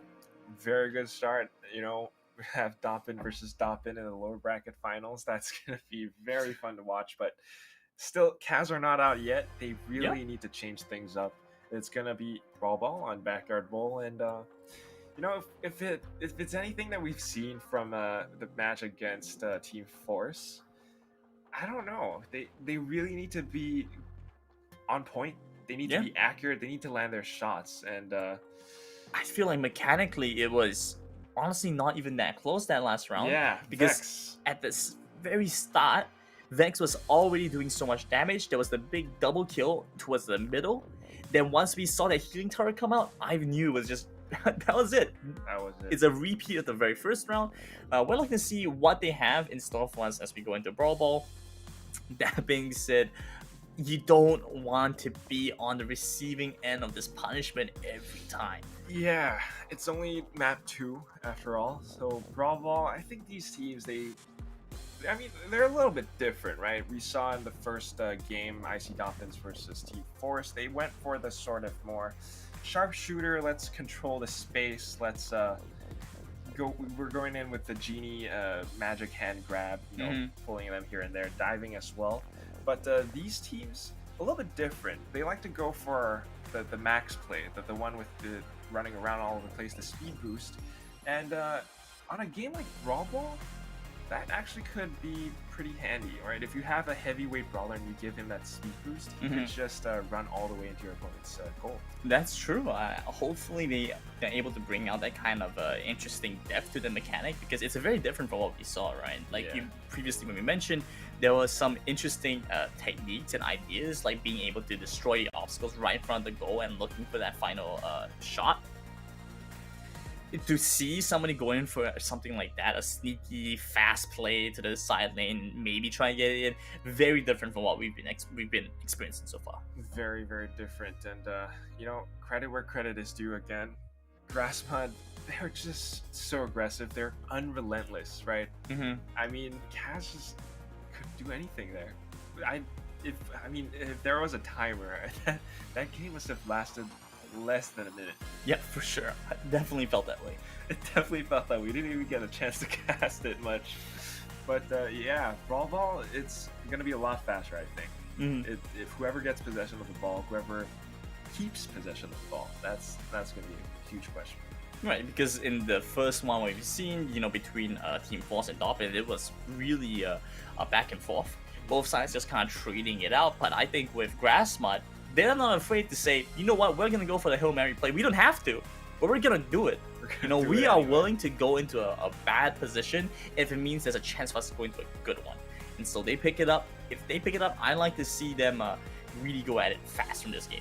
Yeah, they would have to, but then again, it's kind of that high risk, high reward thing, right? Because if you go aggressive and you overcommit, you make a mistake. That's true. If you lose all 3 or maybe 2 brawlers, then you're left with no one defending your goalpost. That could be game over. That's true. Brawl Ball is really a situation where if you lose all 3 in quick succession, that could be a game. So you kind of have to stagger your deaths a little bit, right? So that comes down to mechanical ability, I believe. Yeah. So hopefully we get to see something along those lines. Hopefully we get to see something along those lines. The players are probably just, maybe connection issues or just trying to get in the lobby or waiting for that to happen. In the meantime, once again, it's going to be Brawl Ball. Realize I got the little Christmas hat dog in the back there. But yeah, this is what it is. Brawl Star Singapore Community Rumble. Let's take a look at players in the chat once more. And yeah, if we look at the replay, it wasn't even a question, Yeah, look at that repeat calling quack. Repeat calling. All right. How did you come up with Ham Quack? So my last name basically sounds like Quack. My mom, she's the one who kind of is fond of that whole thing, and that's the reason why there are so many ducks and stuff all over the place, even in the living room. I don't know if you saw. Yeah, now that you mentioned it, it's a lot like duck. Yeah, right? Duck imagery. It's my mom, so I couldn't figure out what name I wanted, and I just thought, you know what, why not Quack? But Quack tends to be taken, so hey, I'm Quack. As genius as that sounds. But yeah, so it seems that players are having a couple of connection issues here and there. Yikes. What about you, though? Gamernism? Okay, so this one, I'm not proud of. Alright, it was a name I came up when I was like 14. Alright, so you guys gotta give me some credit for this. Alright, so I've wanted it to be like, oh, actually, thank God, saved by the game. Grassmud drop in versus Kaz back into it. So we talked about how previously Grassmud very aggressive, very high tempo. Looking to try and get a little bit of control around the ball again. Might could have picked this one up and pushed it away. Nice pass over. Oh my goodness, Max! He dives right in! To the back! Oh my! Dialed it! I don't know if you caught that. He bounced the ball off the wall. That was such a play. What a start! Look at that coordination. Kid Drunken passes it over to the Max, instantly runs right over. Kaz didn't even have a thing that could do at that point. Oh, this is fast as it goes. The Max player, you definitely have to keep an eye out for him. Check with his. Look at him. Waiting for the perfect opportunity to win. Right flank. Serious as well as I think that's oh, nice grab coming through. Oh, gotta be careful. At the ball, another grab, and this is just gonna be the Max player looking for what he can get out, get to the healing turret, and wait it out. Alright, Kid Drunken is back at this point, so they can look to try and equalize the scoreline. Both sides have very similar, actually, Abby's the same comp. Exactly. Well, yeah, not exact same, but very, very similar composition. Look at that setup, the turret all the way into the faces of Kaz, killing them off. They have the ball at this point. Kid Drunken taking a bit of damage, but walking right in and stopping. Are you kidding me? Are you kidding me? Are you seriously frying my rice right now? This is insane. Are you damaging my lasagna? I have no idea what I'm saying, but that's insane. The way the Max players just and as well as the Yeah, the Pam and everything, it all works out really well in tandem. Such a beautiful synergy between not just the composition but the players themselves. You can really see the communication and the fact that they are willing to pass so quickly. They bring the ball over into the depths with a very tanky player and then pass it over to the Max to get it into the goal at the very end there. Wow. Just wow. And I'm just thinking Grassmat versus Icy, right? Because Kaz right now, they're not putting that much of a fight. They really have They to. just kind of rolled over. Yeah, they're getting rolled over. It's way too aggressive, way too fast. They can't exploit any of Grassmat's weaknesses right now. I'm hoping that they can, but I don't know.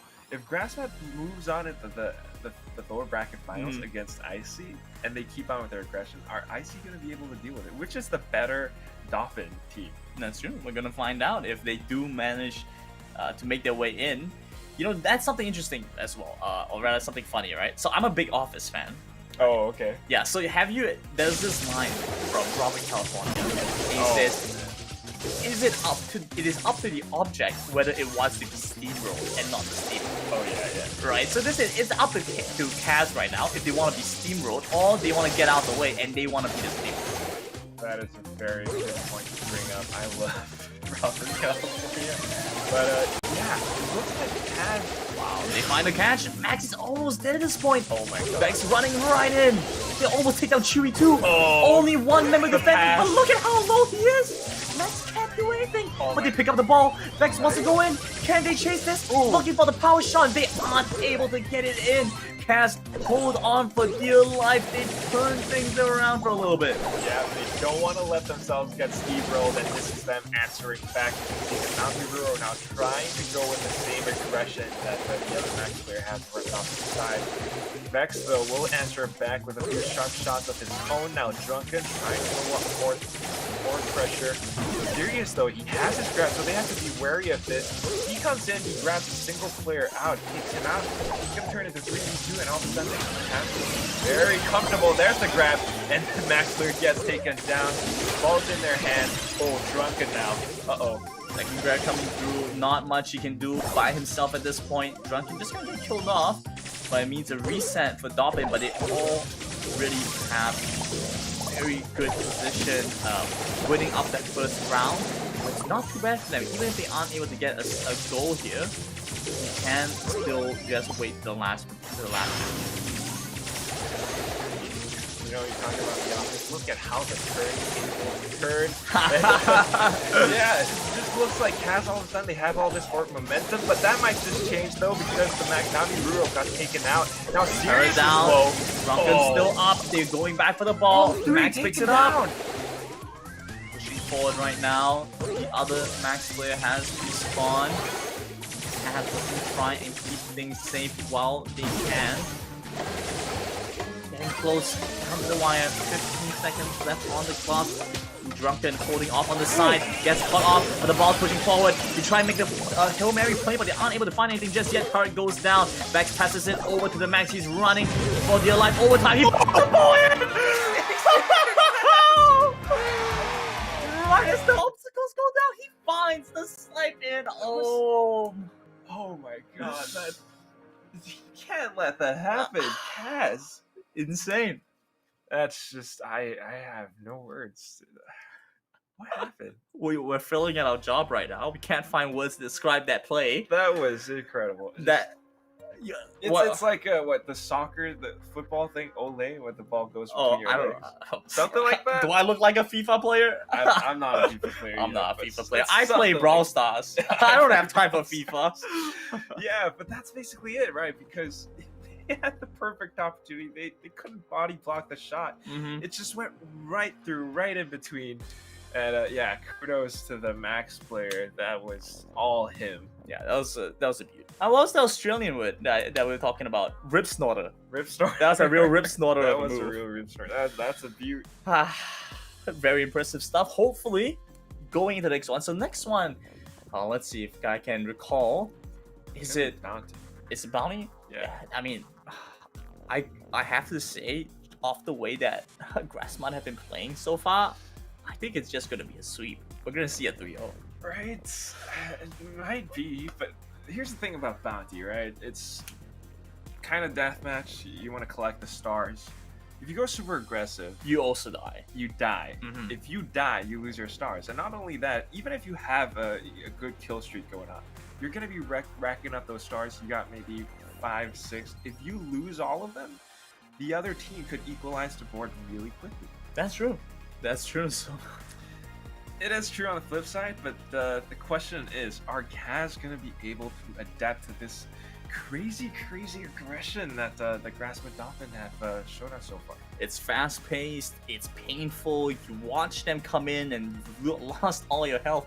Even in situations where Kaz have managed to find the pick onto members of Grassmud, oftentimes it's on the tank, right? And when that happens, you see the turret drop down, and there's a lot of healing coming through. There's barely anything that Kaz are able to do to stop him from just healing back up, surviving for long enough that we see the Max and for Vax to come in and just dish out tons of damage. It's just tons and tons of damage. You know what?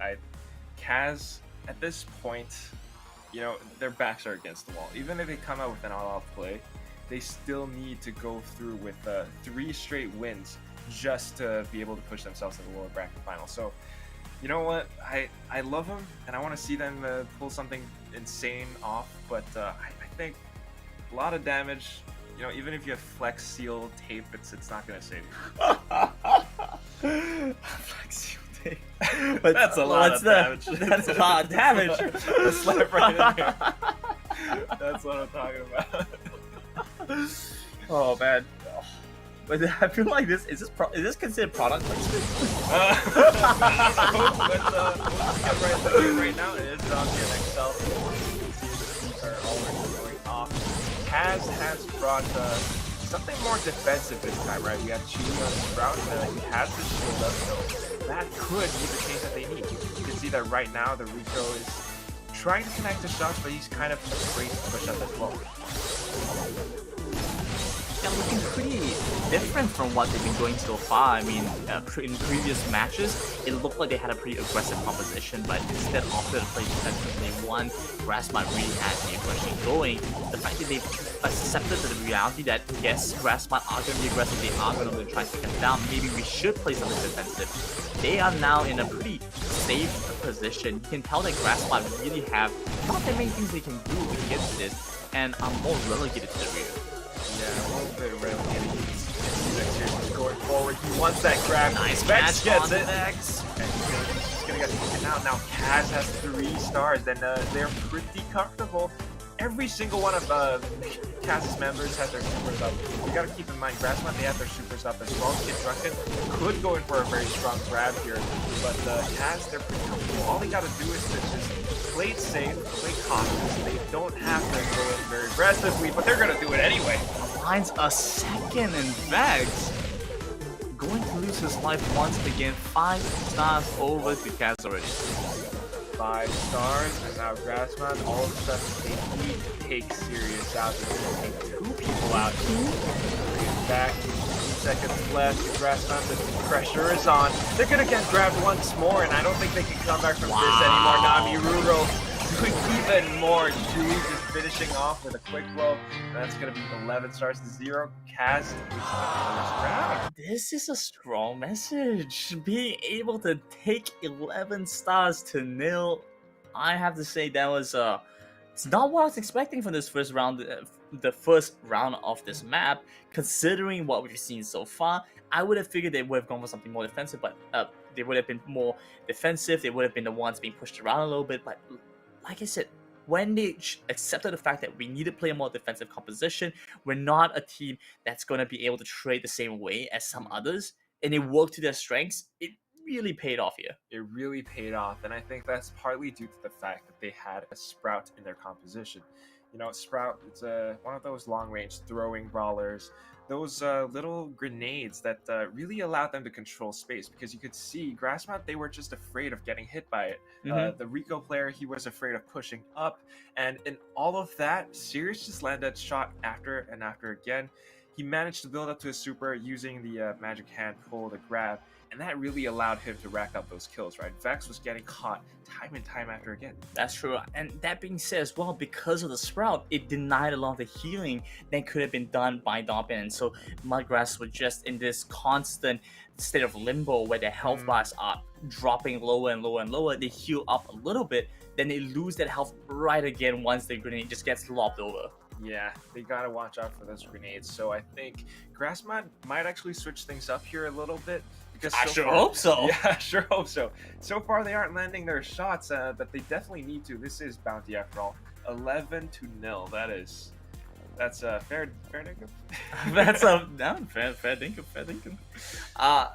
Overall, you know, once they change things up, that being said, they are already 2 maps up. So losing one, frankly, isn't too much of an issue, but of course you want to be able to get that quick win. So we're back into this. Doppin are going to try and change things up a bit themselves here. Yeah, you can see the Vex has swapped on over Sprout himself. Now he's built up with Super, trying to control space as well. He doesn't want to let Sirius get his Super up, but the magic hand grab is going to throw him out. That's what he's trying to do here. Taking a little bit of damage as well, but it's alright. Meanwhile, Kid Drunken and now he's going to get out into the other with the call, pickaxe boomerang. And everyone's just kind of feeling each other out right now. Controlling space. Vex is down low, but no super just yet. It's interesting how different this all is compared to how they are on other maps. So far, Grassmod have been playing so defensively. There we go, one super comes down, they're looking to try and pick up that star. Very nice little pick up there. Going for the safe play, they're saying, we don't have to fight you, we don't have to look for the kills. Now suddenly Kaz is on the aggressive, they know they just lost the lead, or rather they just lost the time position, so now they have to be the one to break this stalemate. Carefully, it's a simple mistake. Vex and Drunken, they have their supers up right now. Vex can definitely just, block someone off, trap him while Drunken in the wing, and help with the damage now. You can see that Chewy's trying to do the exact same thing, forcing the replay player all the way back. But you know what? It's even on both sides right here. They're just getting zoned out. And Grassmod, they have the advantage. I think the moment we're going to see the action come out is right now. Once the timer is shown on the screen, Kaz has no choice but to make the play they have to do.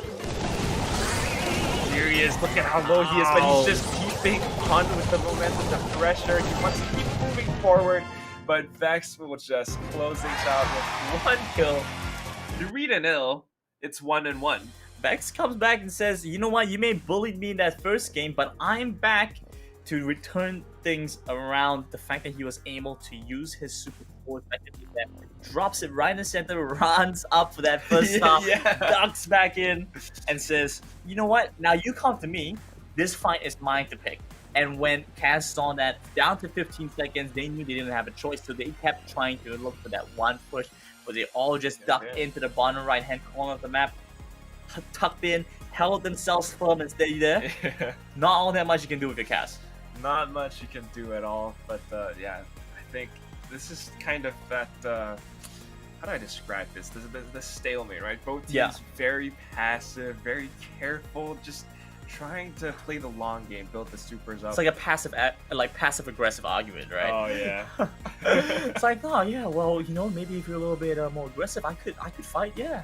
Yeah, but maybe if you were a little bit more aggressive than I could, but I don't know. But yeah, that's kind of what we're seeing here.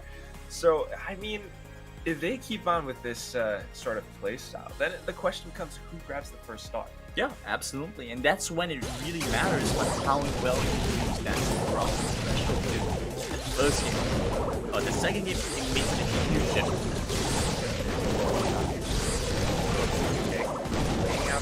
He grabs the first star. Now he's looking very, very comfortable. Kaz, all they got to do is safe right now. No chance to pick up that super, so Vex ends up pulling down that one. We go to damage. Oh! That's a mistake. You hate to see it. The hard work and effort put in by Kaz to pick up that early star now neutralized, and suddenly Grassmod back in the same position, but this time there isn't an easy way to pick up another star. Yeah, there isn't any, but they need to get those kills. And it's not going to be easy, though. You can see that now Heroes is trying to do what he can. Super has gone out there, going after Drunken, who's really low, 560, but he will make it away with himself. But so is Vex. They are so very low at this point. Nice super coming through, but they turn things around with a 3-star kill. Alright, that's they're hitting the save there. Rico just couldn't do anything. He gets caught out. Now that Cass, they have their super up as well. That's seriously alright. Off the 2 moments of spin, but you know what? Drunken will spin in first. He's going in for it. He's kind of trapped in that corner right now, though. On the other side, though, Serious. Ooh! Getting killed off is more.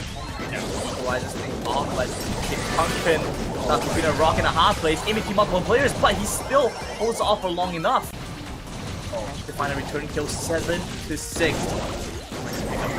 Timer should be coming in, and he's, yeah, there it goes, and all of a sudden, Cass is going with the hill there. There isn't a chance. Not in a blue moon here. 14 to 6, and Grass Mud Goffin take that third map away. That third map away, and I gotta say, at first it seemed like when the Rico player fell, that might have been the thing that put Kaz on top, but then things just turned around, especially towards the very end. There were 2 fights happening back there. Yeah, I mean, the fact that Rico went over, I could tell that he was so close to a kill. He was 1 or 2 hits away from picking up a double, right? And the fact that he went in aggressively like that was just a little bit too overreaching. That little bit of greed cost him his life there, and that almost could have been a bad situation, but he was more than confident to say, you know what, I'm gonna come back, I'm still gonna kill them all, so it doesn't even matter. Yeah, maybe it didn't matter, but that's what we saw. So even at the very end, once they got that 3-star kill, that was all the difference that they needed. We saw a 4-4 and it became 7-6. And then that was pretty much game over, right? 14-6. It's so hard to come back from that, especially when you got that timer ticking. So congratulations to Grassma Doppin. Kaz, they are unfortunately eliminated, but commiserations to them. And you know, we could see them into the next month's Community Rumble as well. Yeah, there are a lot of opportunities still. So that being said, both Dolphins are going to be facing each other in the lower bracket finals before facing the ultimate challenger Team Force in the grand finals of this month's brackets. But otherwise, we should be going to the break pretty soon. Yeah, break right now. Break right now. See you guys right after this break.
Hey, welcome back with the Quack Attack. Nice one. We are moving into our local bracket finals. It's Icy Dobbins versus Grassmart Dobbins.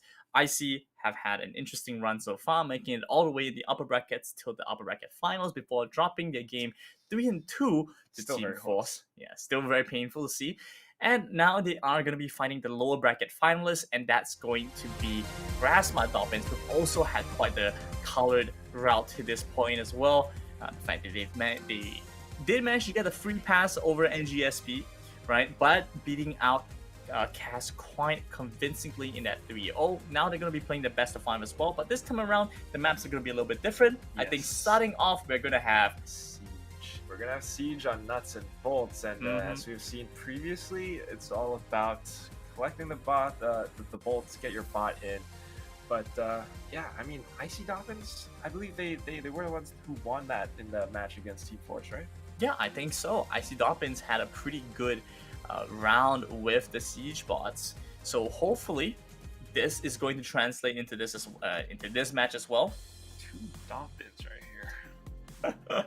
I want to know what the chat has to say about this, right? Like, yeah. Who are they rooting for? Is it the Grassmart or is it the Icy? Very interesting names. I still don't really know what they mean, but either way, I'm sure they're gonna be happy to just see one of them make their way up into the upper bracket finals and trying and play out for that big win in the end. Because I think second and third place is what, 250 and 350.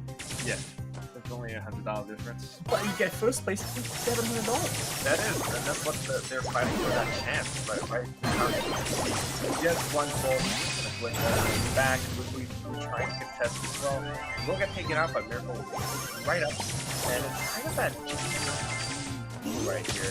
Ooh, but Miracle gets the first grab, and that's going to be a tie for now. 2 bolts on both sides, but looks like Icy are 1 up ahead. Yeah, Jess managed to find another bolt, and we are seeing a bunch of position right now as Icy Dobbins rather find themselves control over the center. It's going to be a little bit difficult for Grassmart. They are taking a lot of home damage, and that's causing them to be in a position. Good kill over on Miracle right now. We're looking to try and turn it around. Wiggly just in at this point while losing a lot of health very quickly. A lot of health, but they already have 12 bolts up, and 10 seconds before the next boost comes in. So get as many as they can, get going, grab, get a couple of minutes out, but it's going to get traded. One more upgrade, and here it comes. Level 13 Siege bot. This is going to be one spot. A good push coming through. Let's see if they have any support. So much damage for them to get that. Nice kill, nice pickup coming through overall. Decent damage, 72% left on the safe. It's a little bit tough for Grassmart right now. They have to try and make a good response. They only have about 8 votes, so it won't be as effective. They have a long wave to this, so honestly, I think they're quite okay with that first one. Quite okay, and they did a very good job on defense, Grassmart. But now, I think they get 2 ropes in a row. Yeah, it looks like they just did. Just the grab, the marksmanship that they had, the tackle skill outplayed. You can see that they have complete control over the center of the map right now, and the level 12 spot comes in. Oh my goodness, but nice grab off the switch, kills him off. They won't be able to do all that much, only get this fight. Decent damage, 15 seconds left. Spot is going to make its way back into the safe, and there isn't anything that Grassmart can do at this point. He recognizes that's just about it. 5 seconds on the clock. You can't call the C-spot coming out. Not in the last place, so that's going to be that, and round 1. Strong showing overall. I mean, that was... I don't want to say unexpected, but that was a very impressive double siege bot strat, right? Being able to turn things around, considering the timer was already getting down pretty low. Suddenly, you just see them pop up to 9, then all the way up to 13. You know, that was a good sequence of plays. Very good sequence. I mean, they had to go from basically 0 after their first siege. Actually 0, right? Yeah. And they managed to do all of that within such a short time frame as well. It's really incredible. They managed to really outplay, I think, the way they zoned out the Grassmuds. I'm just gonna call them the Grassmuds out.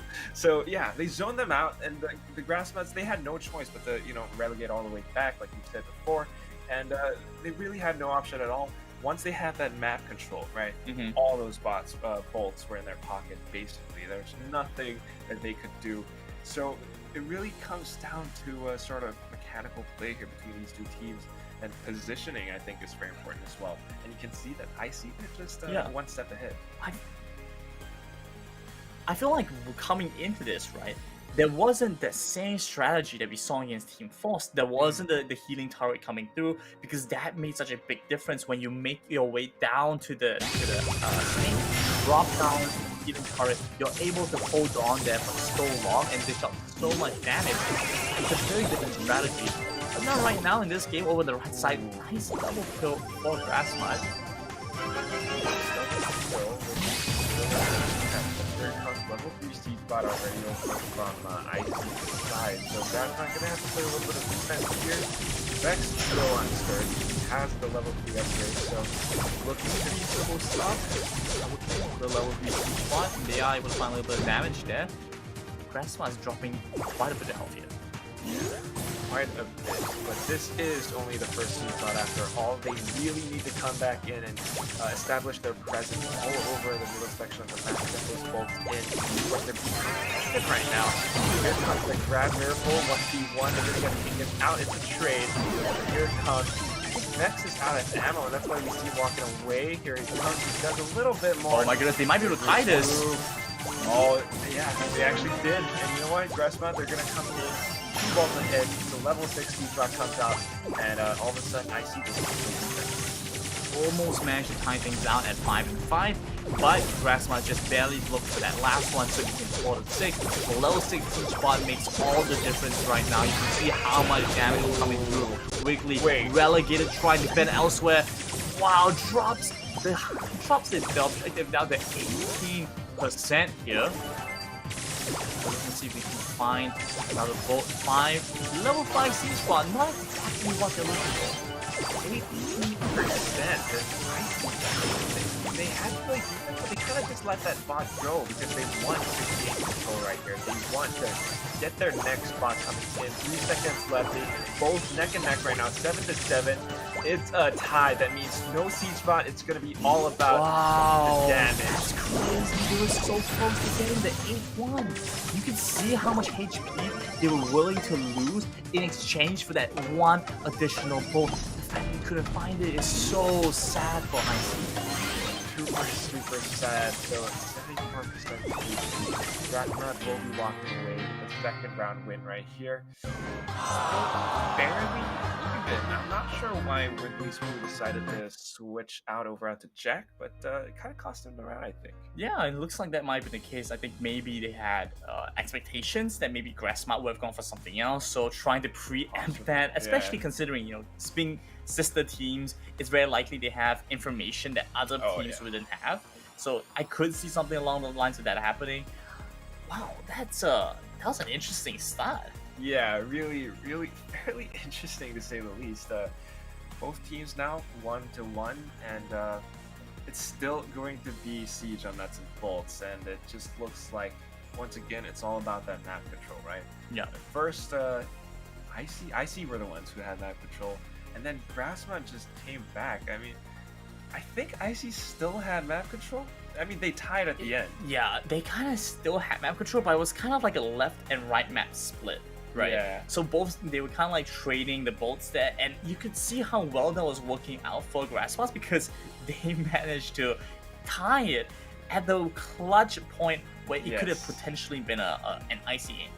Exactly, and not only that, I found it really strange over by the second siege bot that IC didn't really play that much defense. They just kind of let it go. Right, like they just walked away, and I mean, I guess at that point it kind of makes sense because, you know, you don't really care how much damage it does. You're looking for that game-winning push, right? So you kind of say, all right, do however much damage you want. We'll kill you all off. We're gonna look for that push, and we're jumping right back into things. The siege already coming down. Grassmud have a few more bolts. They might see a tie coming here. I'm hoping that's not the case. Okay, level 3 siege bot rather, going to be joining in. The damage onto Drunkard, but he's looking to escape with his life. So the siege bot will just make its way over as 3 members of Grassmud looking to try and defend. Miracle a bit low right now. The fight just can be a little bit of damage on to the objective, but 5%? Alright, we'll take it.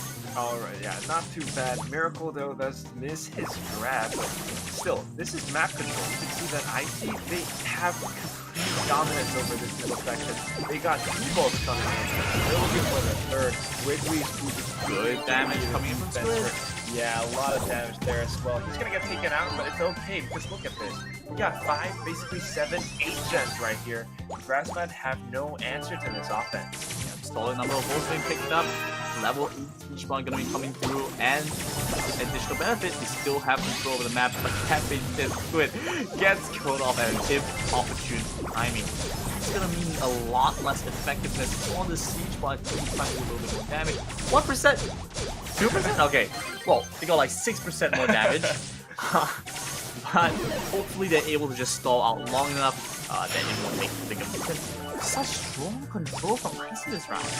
Really, really strong, and I think the difference actually, it is really true, because he's gonna get grabbed right now, but he's got so much damage that he is pretty tanky, so while he got taken out, Miracle will actually just swing around the back. No, Drunken just dodged that grab by the hair there. Still, Volts over on Icy's office. I mean, look at this, 1 second left, and a level 11 spot comes out. Grassman, I don't know how they're gonna do it. You know what? I can respect this. Icy doesn't need to get a very high level siege block. They just keep sending one in non-stop. You can see Drunken, he's accepted this. This map is lost. Alright. we're good. You know, Icy, they managed to take the first map. We're fine with this. That's what Grassman is saying right now. Because they're moving into the next one, right?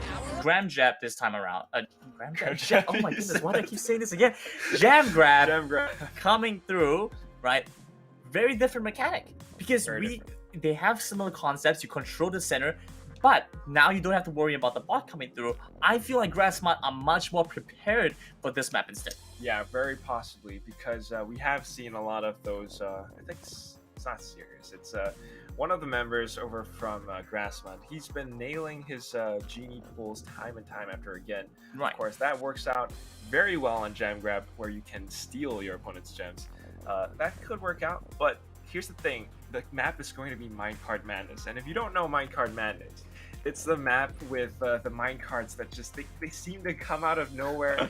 You can use it to your advantage and push along with it, but if you stand in its way, you stand on the tracks, you get hit by it, that's 2,000 damage. It's a hamper to your advances. It's not fun. Absolutely, but you know, talking about that grab once again, right? Because of the nature of this one, being able to pull the target to you and the gems being near you when you kill the opponent is going to make such a huge difference. So suddenly, you know, playing as a tank, you have to be very concerned that might be happening. So even if you're the tank and you're picking up a lot of the gems because it's safer on you, that might not necessarily be the case if you just get busted out. So you might want to consider drafting more damage to be able to kill these targets. Maybe a little bit more damage, but you know what? Maybe also don't put all your eggs in one basket, right? You don't want to have all the gems on one player. I'm not sure that could be a play, but I think the answer here could be something more conservative, right? You want to be a lot more careful. You don't want to overextend and get caught out in the open. You suddenly get pulled, and all of a sudden your gems are gone. So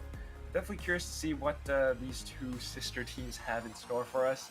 It does seem like so far, though, Icy is one up ahead.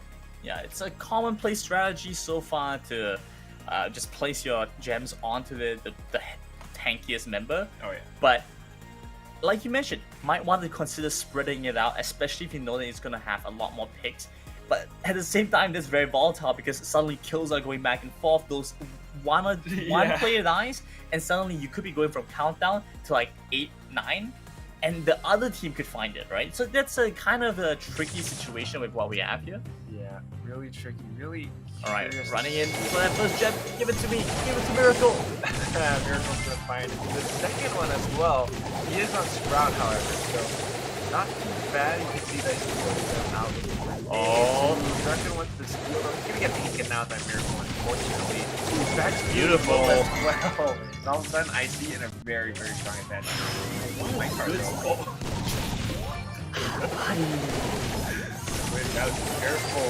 But honestly, what a good start coming in for Icy. The fact that they've been able to just control the center take out members of the grass mud so effectively. Look at this, the trades are so well done, using the special from Sprout, closing off the sides of the map. But it's also walkthrough, we can't even get across. The damage, 56 HP? What is the counterplay?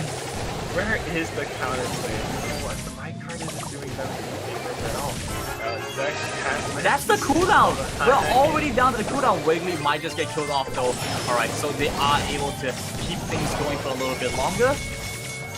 Just a little bit, but it's not enough. Grassmud, they need to steal all of those gems. And look at the way that Miracle is so safe, so secure.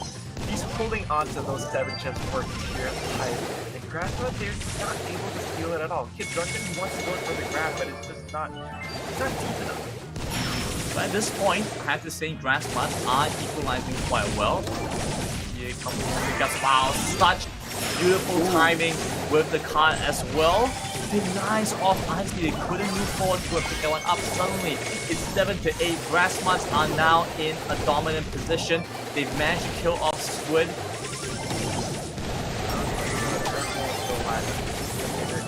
But you know what? Grassmud, they keep up with this momentum. They have control over the center. They pick up one more gem following the Pigs. Oh man, it's neck and neck. Oh my goodness, it's back to countdown. Countdown over on the Icy Dolphin, and oh, look at that. Beautiful kill. It might be the finest one. A little bit more damage onto the Vex. He's going down so very low. The turret gonna queue up a little bit more. There we go. That should be it. There isn't anything left for Grassmud to do. I see. Look to pick this one up. Yeah, they definitely picked that one up right off the floor. There was nothing that the Vex and Drunken could do back there. Wow. I mean, that was really neck and neck. Yeah. Right, the fact that they were, wow, and I feel like the minecarts add such a heavy layer of mechanic as well. You know, the fact that they were able to block off and cordon off members of Icy at that critical point where there were 2 gems just sitting right in front of them, and they would look to be in a position to, they were supposed to be able to get it, but the minecarts came across. They had to stop and halt for a little bit. I think that's going to be a really interesting mechanic. I think the Sprouts this game were still a little bit unimpactful. I think once they get the feel of that kind of space, we might be able to see something even stronger coming through. Yeah, and that's the other thing. The minecart, it's something that you really need to factor into your strategy, right? Because in 1 second, it's going to push over into your side. Another moment, it's going to push into your opponent's side. So if you can time it kind of perfectly, push along with it, or maybe use it to just basically block your opponents off, right? There are a few moments where I think Grassmud actually made use of that. So they managed to gain control over the center of the map, the spawn, and that's the minecart helping them. But conversely, when it's against them, that's when Icy has a chance to push up as well. Not to mention all of those steals, the Pam with the healing turret. It kind of wasn't enough. It was really neck and neck, but that one final fatal mistake was everything. Yeah, absolutely right. Just being able to sneak away 1 or 2 additional gems when both sides were sitting at what, 10 and 9. Yeah. The 1 gem made such a huge difference, and at that point I think it was immediately recognizable that Grassmuds got incredibly desperate. They went forward, looked to try and get the pickup, couldn't get it, and at that point, you know, I'm pretty sure they knew the round was over. Yeah, they really did, and that's kind of another thing, you know, when it comes down to the very final countdown, the wire, you kind of have to stay calm and collected, right? If you go in a little bit too desperate, you overextend, you overcommit to a mistake, that's pretty much game over. So going into the second round right now, right off the bat, the game once more Icy with the early Miracle just both early attempts, but the third one in the back. Such good luck on the senior to get the game off, but it's over to GM. Who are now on the aggressive. Right, this one, so I don't think might be okay, very strong. Minecart coming through. Gonna block and deny that one off. Hit drop and try to get that one up. Now, this gets out. The Sprouts making big work with the supers. Breaking distinct sides of this map. Diving into the back. One gem and even more damage. Here comes the a little bit low. Oh my goodness. gems here. Okay, 2 damage, but good kill off. Gems are still going to make them for right picking, but it's saying mid is still small. They have mid, and that's the biggest thing. Minecart comes in now and it's going to swing in the way of that. Desperation was coming through. Pushing through, turn us up, but the switch is too good. He's dodging and shooting all these shots. Look at that. Drunken can't even find an answer. Now they have 13 gems. That's not even a problem. That's not even a problem. It's a mistake, but it's not even a problem. It wasn't a mistake though, was it a little bit of BM? Maybe it's a little bit of BM, but you know what? I see they're just taking it away. This is 2-0 right now. It's really 2-0. It's the second round, right? They've taken 2 maps away, and now we're down to our third. It's gonna be Kaboom Canyon, and I think that's a tough one to deal with. Yeah, right. Look at it. It's highest, and it's even.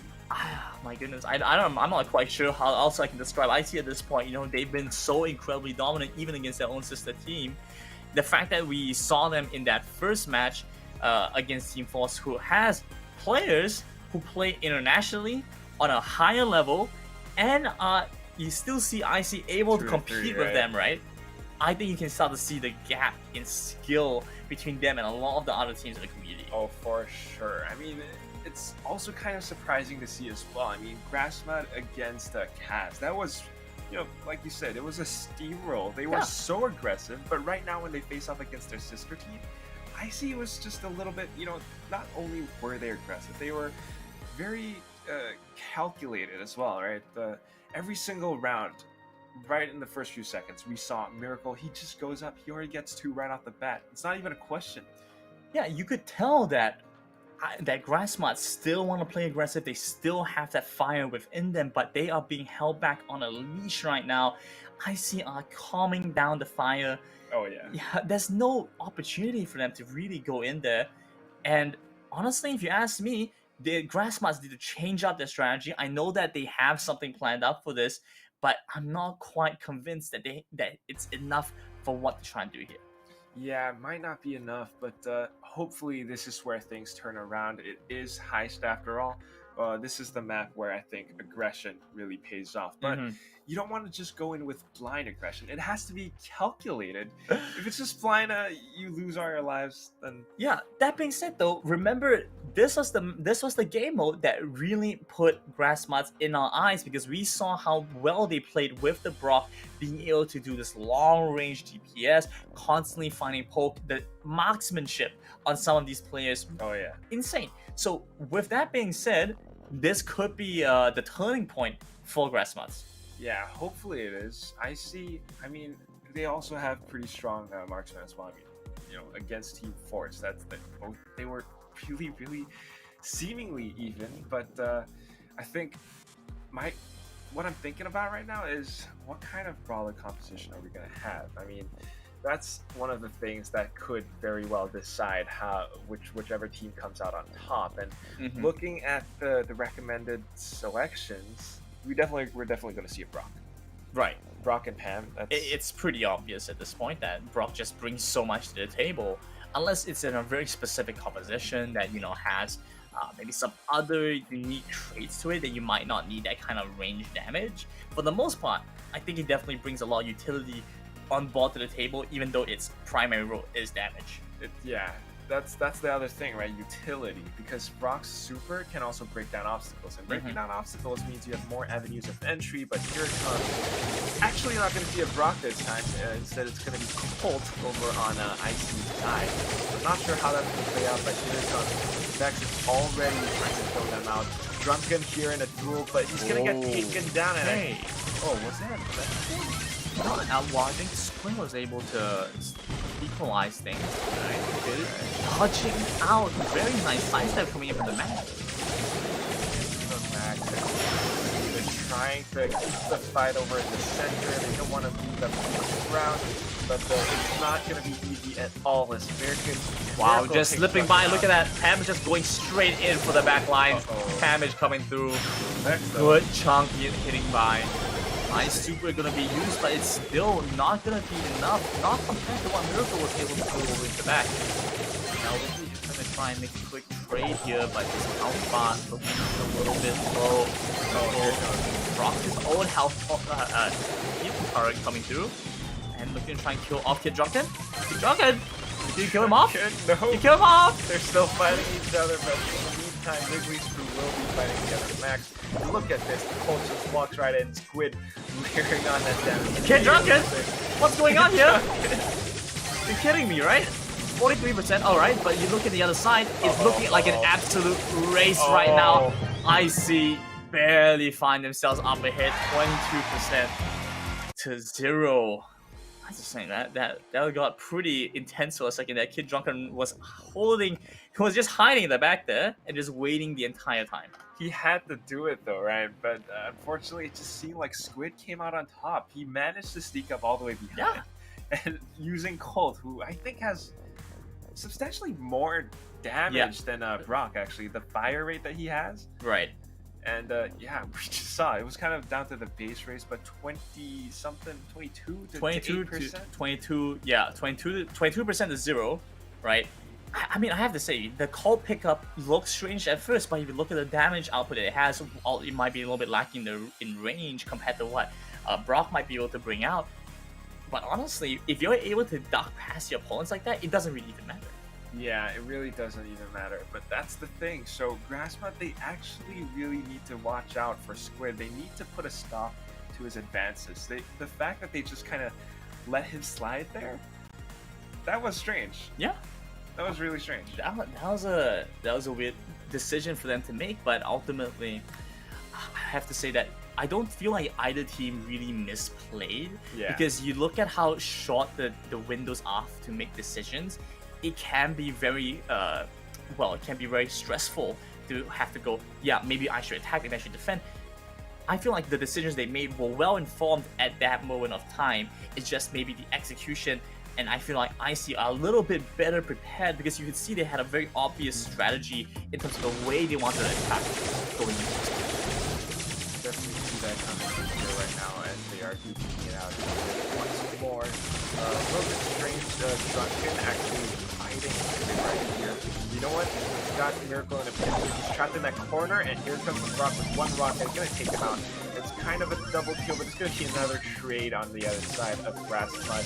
Vex going to pick up the other, and he's going to sneak in for that steal. A little bit of damage now, 90%. He's at 80 though, as Vex even more. Oh man, look at it. He's just pushing back and forth. Now Wiggly Crew is low. I don't know. This is interesting. Vex has switched away from the Brock, so he's traditionally been the big Brock player for Grassmuds. Instead, this time around, I think he would change out and pass it over to the Japanese named friend here. Unfortunately, my katakana is a little bit rusty, so I can't exactly read to you what his name is.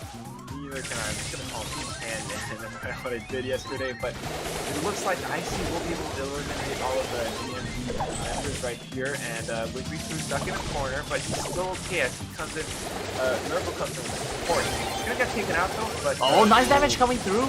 We'll be able to find a little bit more, but now they are relegated to the back. Miracle losing a lot of HP very quickly. Find it straight back. Wiggly can't quite take down the healing turret. Because of that, DMD managed to stay strong here. Yeah, DMD has managed to stay strong, and I just think it's... Okay, 2 kills. Wow, that big damage. Oh, big damage to save Miracle to heal up. This is tough to watch for IC. Kind of back and forth, but as soon as Grassmud, as soon as they reach that all 3 members together, this is when they can push in together as a team. Full force comes in, and they will be able to do a lot more damage. You can see that Hex and Wiggly are just dueling against each other right now. Miracle comes in with the heal, but that's the thing. His goal isn't even to get the kill, it's to do damage to the save. Now it's down to 50%. Yeah, that's it. It's been a Grassmud game from start to finish. You can tell Grassmud absolutely in the driver's seat. A sudden change in the composition, but not in the way we expected. Rather, the player changed. Yeah. right? They changed up who was playing what, but not exactly what the composition was made of. They changed up who was playing what, and surprisingly, it made all the difference. Mhm. Vex made a very good play, and that's kind of their goal, right? It's not only is it map control, not only is it aggression. He wasn't really going for kills. He's doing damage so that they would be kind of forced to fall back. Meanwhile, he's just going to push up and do damage to the safe, and that's really what his goal was. He managed to get it down to 15%. They take it away. Scores 1-1 right now. I am curious to see what's going to happen next. Yeah, it's that being said, Icy are still 2 maps up and is 1-1 on this one.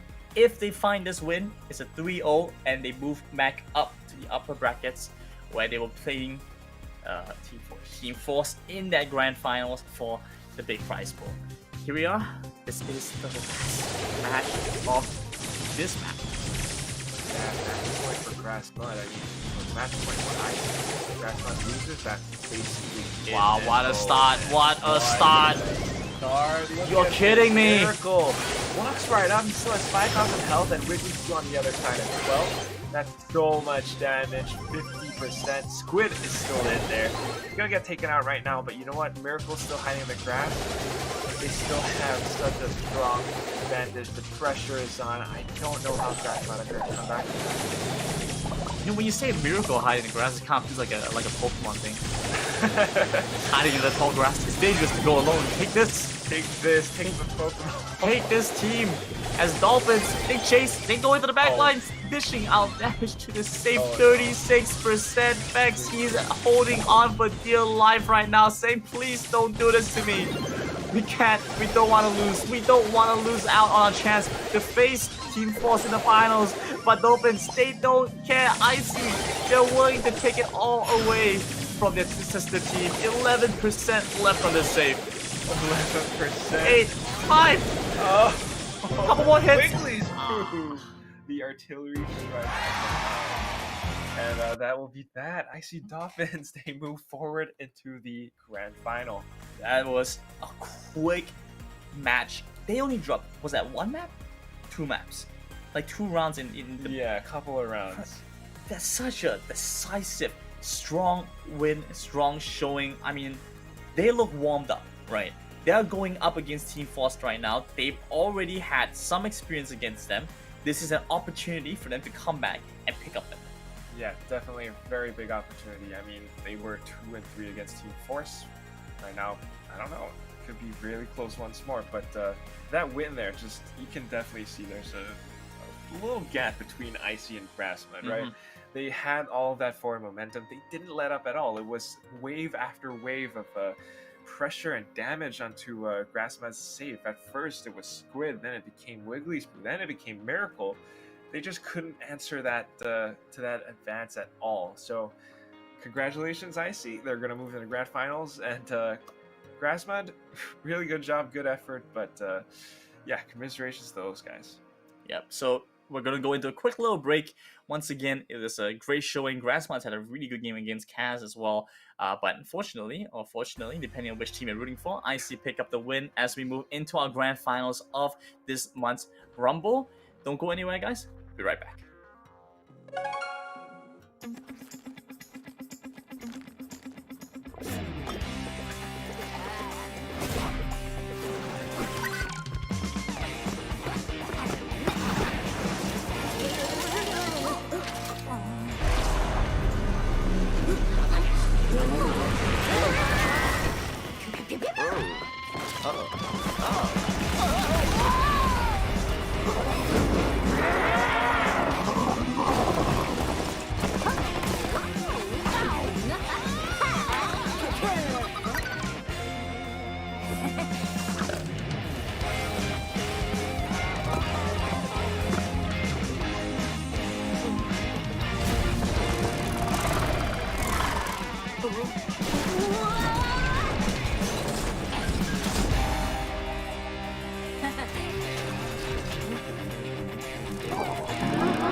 Hey guys, aren't you quack? We're back.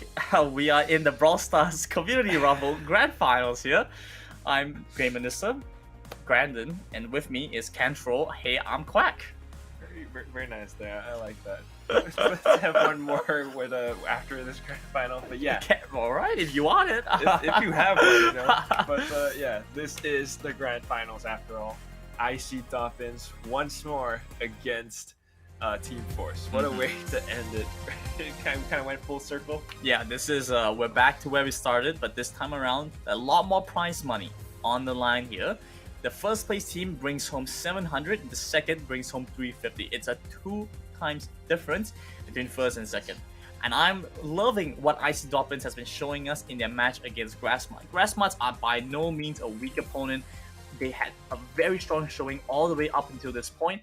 But the fact is, when they went up against IC dominated the matches, and I'm very excited to see what they have in store. Yeah, I'm very excited to see what they have in store. But you know, Team Force, I think they've been watching. I think they've been studying.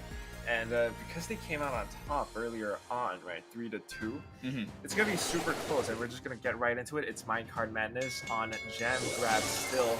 You can see they're kind of sticking to that team composition that they had earlier on as well.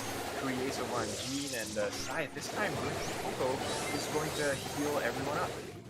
Force on a good start, being able to take away the first 2 gems. Looking like they might be able to pick up the third. The ace dropping pretty low at this point though. Response not going to be the one to hold on to the gems, which is going to be an interesting difference. Wow, nice pickup. They managed to kill off Scythe here, but at least find the return onto Squid. Good push forward coming in from Wiggly to get rid of that healing turret, but at the same time wasn't able to find much more after. So right now, 5 gems over to the Team Force. IC Goffin are just going to have to be satisfied with what they have, slowly work their way up. Slowly work their way up, but they also need to hold on to what they have. And right now, there's a lot of fire from the response. Not nice grab! Wiggly Screw goes down. Here comes another dive, but he wanted to steal the gem, but it just didn't line up. Now he will be able to get it, but still, this is 7-3 right here. Response and Couturiers, they're doing a very good job of holding their ground right by the middle. Oh my goodness, that's a big drop. Looking for the last one. Blue team on the countdown. Response might get taken down, but finds the healing turret in time. Now pulls forward. Wiggly drops down so very low. 400 HP left at this point. Response and Coop is just holding on for dear life. A nice play coming forward from Squid, but he isn't able to kill them off, and that will be the first match. That was only the first match. A very different Team Force from what we saw earlier on in the upper bracket final. Wow, that's nuts, man. Way different. But what happened there? Was it a minecart that led to the drop? I'm not quite sure. I think that the minecart did just enough damage to kill off that player, and I think he was holding on to 3, and another one spawned right at that moment as well. And that I think that was the round-winning play there. Round-winning mistake, maybe.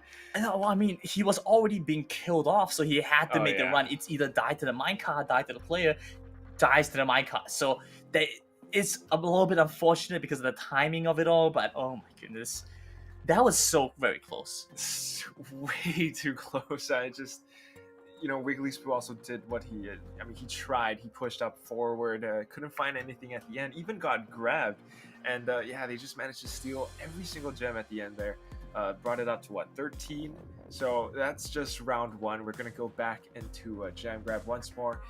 It is Minecart Madness. And I think Scythe actually swapping over to a support role also made a huge difference, right? He's been healing up his teammates, keeping Couturiers alive. I think he recognized that Scythe shouldn't go for this aggressive side pushing kind of play and say, you know what, maybe let's go something utility, let's heal up and really trying to look for the decisive plays, because those are the things that matter against teams like Team Force when they are so good at capitalizing on single mistakes. Yeah, so this time looking to avoid or prevent those mistakes, Miracle will be switching over on switching over. Sorry. Over on the Sprout. Here we go. Couturiers trapped in a corner there. He has swapped on over on the Jack as well. Oh, wow. Okay, manages to get what happened? He dived into the cart. Gonna get taken out. Dolphins up by 3 gems though, and right here, Scythe comes in with the heal and expecting it. He's just looking to pound away at his jackhammer. He gets the gravity. The damage over to Wiggly might be actually able to find this quick kill here. Drops 2 gems but isn't able to pick them up just yet. Has to go and pick the one up. Pick up the healing turret instead. Nice special coming in from Sprout. Find a little bit of defense. I'm not sure if it was counterintuitive there because now he's locked there. He's gonna try to zone them out. He's up 1 against 3 here. This is already back up to 8. Yeah. What's happening here? I think it's also partially due to the fact that responsibility. Okay. Squid tries to jump in, gets killed off.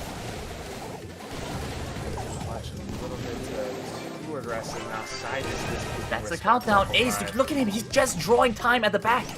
He's looking for the flank. He will be able to find him. Response gets taken down so very low for a second there, but just heals back up with the super. And there we go. That should be it. 3 seconds left on the clock. The nice special coming through Response, reducing the damage taken. Team Force take away this first map in such a convincing fashion. Way convincing. I mean, you know, 8 gems were on Scythe. Even if they take him down, he can just heal himself right up. I think that's a very good call to have Scythe over on support. Not to mention, Response playing Rosa. I think the gadget that he had as Rosa, you know, he's able to create these the grass patches over it. Yeah. That just basically allowed him to, you know, sneak up here and there. That's true. And it was really strong. And not to mention Rosa's super, the shield goes up. Such a tanky brawler. They weren't able to deal with it at all. I mean, Miracle was a nice effort, but I think the ball went up at the wrong places at sometimes. Yeah, I mean, it was pretty obvious at that point that Rosa holding on to the gemstones really made such a huge difference, and the fact that they were close, but they couldn't kill her off. If they had a little bit more time, I think they might be able to take down Rosa. They might have been able to drop those gems and go for the reversal. But as the timer went down, I think there was that big crunch pressure on Icy. They will drop this first map, but they are looking to try and recover off of this next one. Yeah, the next one is going to be Bounty on Canal Grande once more. So I don't know how this is going to play out. I really don't. But Team Force, what a different beast. Yeah, I mean, I think you said it best yourself. They were asleep that first round. Yeah. Right? They woke up, they went to their phones, and they're like, all right, I'm going to sign in. And the funny thing is, because it has to be the first game, you know, for the lower brackets to proceed, right? So they had to play the first game, and then they go, all right, I'm exhausted. I just woke up. I have to play this first game. It's still kind of early in the morning, I guess, for the gamer hours. For the gamer hours. It's a little bit early in the morning, so you go about it, but man, they are ready to go here. They are definitely ready to go. And on the other hand, Icy, they've had, you know, kind of a long day, right? It's not a sprint, it's a marathon. These guys, they need to have enough stamina to really face off against such a giant like Team Force themselves once more in the grand final. So over on Bounty with Canal Grande, I'm not too sure how this is going to play out. I mean, you got the river in the middle of the map, you got those grass patches. It could be the perfect storm for Scythe to just come out with those big flanks once more. He's going to take over on support with Sprout right here. We're back into the action. Scythe looking for his first star, and that'd be a nice pickup to have. Oh, actually, Response to the kill on the Miracle, so now Team Force up to 3 stars already. Both teams just playing left and right side of the maps respectively. You can see that they're making use of the kick lines here and there, and just zoning each other out. And this is the thing, right? Icy Dolphin, they push in Squid, who is over on Daryl. He's got his barrel roll set up and it's ready, but you know what? The wall just came up. He can't roll over the river, but he's got to be careful about it. I mean, if he goes through by himself, that's also very detrimental. Here comes the tick bomb. It's going to get taken out immediately. Miracle's still trying to do what he can to control space. Side gets taken down low, but it's not enough. Here comes the roll. He's looking for it. Are you kidding me? That was exactly like you said. If he goes over by himself, that could be detrimental to his team's efforts.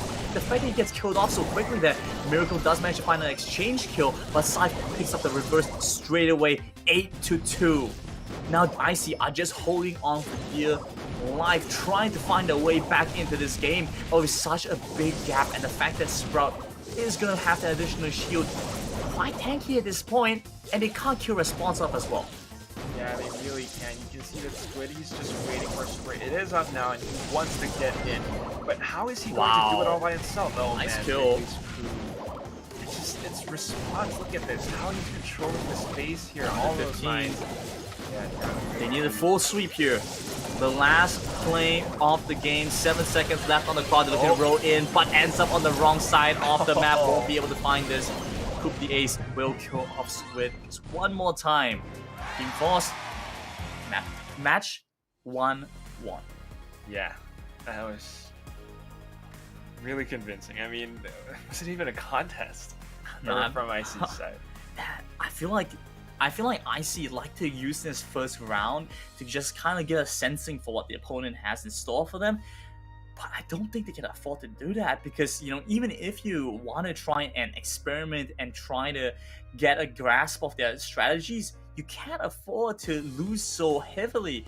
That's very detrimental to not only your own mental, but also because once you start giving away some of your micro away, the mechanics that you play with, right? That becomes very obvious to the enemy team.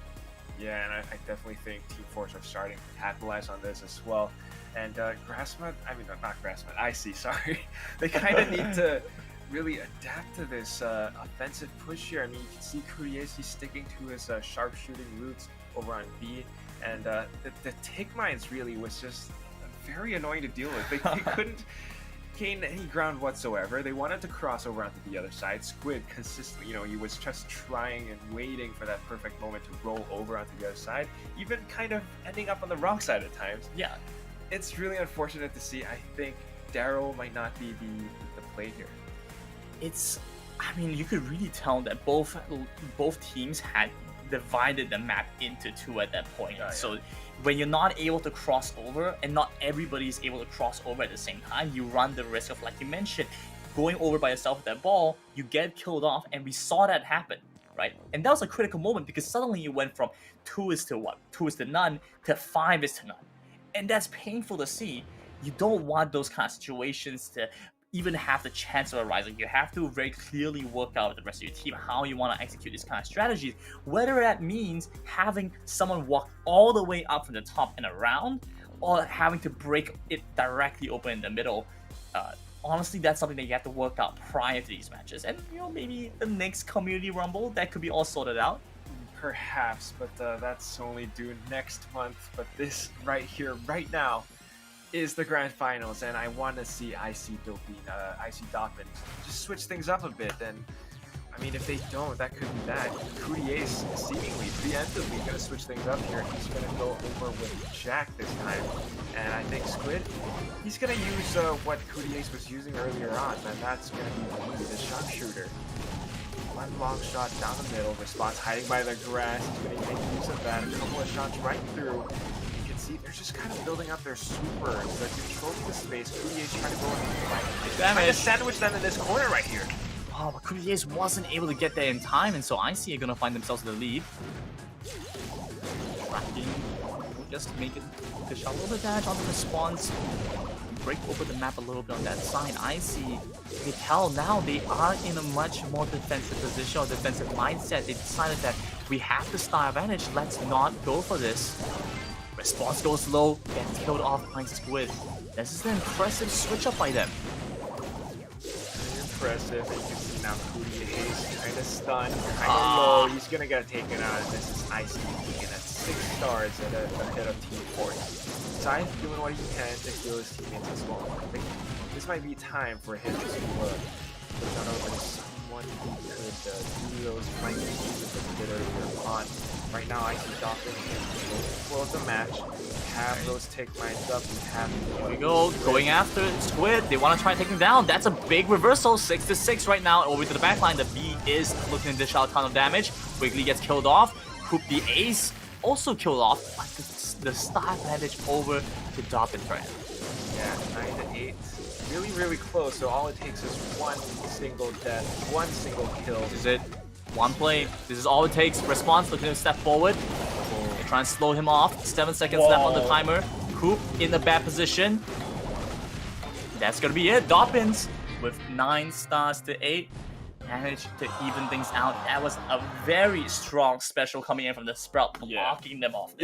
Yeah, such a clutch wall that just came up. It was Miracle making the miracle play right in the nick of time. If he didn't have that wall up, I don't know. They might have gotten taken out. But thankfully, you know, just up by 1 star, they managed to bring it back. So it's 1-1 right now over on Bounty. Yeah, barely able to hold on there. So we're going into this last bounty. Tell me a little bit, what did you feel about that team comp? Because the change up, that B pickup, I felt like didn't have the impact they were looking for. You could see that oftentimes he would go into the back, he would look for that 1 or 2 pickoffs, and even though he was able to make that trade, he then became worth more stars. And then when he died, suddenly the Yeah. enemy has a star advantage. That's the thing, right? Okay, so B's got pretty strong DPS. You know, the first shot might be a little bit inconsequential, but it slows down your opponents. And if you land the second one consecutively, that's extra damage. Basically takes your opponents down to half health. Yeah. Really strong brawler, but really sharp. It's a one narrow shot. If you miss, that's basically it. And not only that, you're really squishy as well, right? So if you're squishy, you have stars, you drop them. That's basically that, right? So really close. It was very thankful like that Miracle had that sprout wall that just came up. If not for that, you know, it's very tough. And I think on the other hand, Team Force, their composition, sort of two kind of tanky brawlers, plus the support from side. That was actually a very strong composition right there. And so we're looking to see if they have anything else in that regard. Otherwise, things are looking pretty decent still for Team Force. I don't want to count them out just yet. They've already managed to pick up that first round win. Miracle losing a lot of help to begin with, but so is Ace. He's gonna have to juke left and right, but eventually gets it. Juking left and right, and you can see that Team Force, the Force back over on the left side, but the Ace wants to enter back. He's trying to flush them over into the top right corner right here. He has his super up. He's playing pretty smooth, and there it goes. The tracking bomb is going to take him down, but Icy Goblins, the pressure is on. They're starting to fall back. The Brawl Ball goes up. You can see that Side trying to do what he can to kind of keep them in that corner as well. I think what they really want is to allow response to this. Yeah, Respawn definitely looking for the opportunity. So far, nice pickup by Coop. He will be able to find that quick kill. Gets responded back. A second kill over. Team Force now up the stakes. Response with yet another. Wiggly goes down. Coop has to try and back off at this point. Has way too many stars to give Scythe in a dangerous position here. No, rather, he has in an advantageous position here. Coop once again with another kill. 10 stars to 4. PSG, rather Team Force, are looking to go back to their roots in the first match of this map and just take it dominantly. 9 stars off of that one, but they're up to 13. 12 seconds left on this timer. Scythe goes down. It's 11 to 17. That 4-star kill is all the difference made. Wiggly chasing after Response, looking to dish out damage, drops him down to under 1,000, but it's not enough. And 19 to 11. Team Force go 2-0. Team Force 2-0, and man, Icy just not having a good day in the office right now at all. Just, I mean, the switch over onto Dynamite actually proved to be very, very strong there. And he landed, I think it was Response, landed a very nice bomb onto one of the players from Icy. And yeah, 17 to 11 was it? The stars. Yeah. That's just, you know. It was a big jump as well. I mean, at the end there, as people got more desperate, they got more invested in each individual kill, right? We start seeing kills going back and forth, stars on top of stars going back and forth. Coop the Ace really was a star player in that match, I would say. The fact that he was able to keep things going for so long, had a huge bounty, but didn't necessarily reset, get killed off, and give a swing back over to Icy. I felt like those were really one of the key factors that made that round work. Yeah, Cootie Ace just, you know, he is such a phenomenal player. But of course, this is only the second map. We're gonna go to a third, and it's gonna be Brawl Ball. All right, I'm ready for some Brawl Ball. Anything can happen. Let me just take a look at what the map is going to be. It's Sneaky Field, so. Okay, I think that could be interesting. So far, I would say that the Brawl Ball matches that we have witnessed, they've been a relatively slow pace compared to a lot of the other things, the other maps that we have had the pleasure to watch. That being said, though, the fact is there have been some very interesting outplay mechanics that have been happening on Brawl Ball, and I am excited to see what we have. Definitely excited, but taking a look at the map layout right here, it's a lot of grass, and we know someone who loves the grass. We know some people who love the grass, and you know what? I think we're going to see some very fast-moving, some very assassin-like brawlers coming through here. Yeah, very possibly. We can have a spike. On the other hand, though, a lot of favorite Genie I guess I was wrong then. Bunch of utility? Okay, I mean, that makes a lot more sense than what I was saying. Well, Nice coming through. The ball's all the way up towards Dobbin's goalpost right now. A little bit more damage is all they need. Good damage coming in for response. They just broke open their own base though. Not sure they want this. Scythe, he sees the ball available, gets the kill. Now he's making a Hail Mary play. Oh, with a power shot. Okay. He was down so low as well, but he managed to sneak that right by. And that was incredible. They were so focused on duking it out with the ace there. Oh my goodness, Miracle is so very low at this point. Coupier is just going to find himself in a strong position to walk over for that ball if they want to, but they're not going to be too preemptive about it. I mean, we're talking about assassin-like brawlers, right? We have Squid on Taro, who could be very interesting. Look at how he's flanking right up here. Gonna try to get Coupier's down. Over the back, are they really going for it? Response? Oh, so close. Scythe does close. manage to find that kill. Looking to try and get a catch over to Wiggly. Wiggly doesn't have information on Scythe just yet. So Scythe is able to drop a couple of bombs. Just a couple, but you know what? Wiggly's threw over on Gale. That's not too bad. Coupier's just gonna pull Squid right over. Gonna 2v2, well, 2v2 right now. Okay, Coupier's also gonna get pulled over, but he does manage to equalize things. Wiggly now running towards the ball. Response, looking like he lagged out a little bit there. Just a little bit. But Wiggly's still alive, trying to stay alive. Gonna pass the ball on over to staying alive. But you know what? It's not enough because Miracle, he can't do things all by himself. Response now goes really fast, really hard. Yeah, passing the ball with the Miracle, he couldn't make an attack move. Ends up in a bad situation. Looking for that power shot. Oh my goodness! Right at the very edge there. They can't get it in though. Can't get it in, but they are already up by 1 goal, and that's all they need. The timer should come down pretty soon here, and yep, there it goes. Miracle, he's all by himself. Wiggly's coming in to support. They really need to get a goal, otherwise it's not going to go to overtime. 8 seconds on the Wiggly. He passes over the Squid. Squid can't get it. Oh, man. Oh my goodness. What a close one. Team Force find that insane power shot out from the corner there. Really insane. But I feel like I'm watching some like high level FIFA over here. Yeah, right? Like watching this like corner shot coming in past the defenders.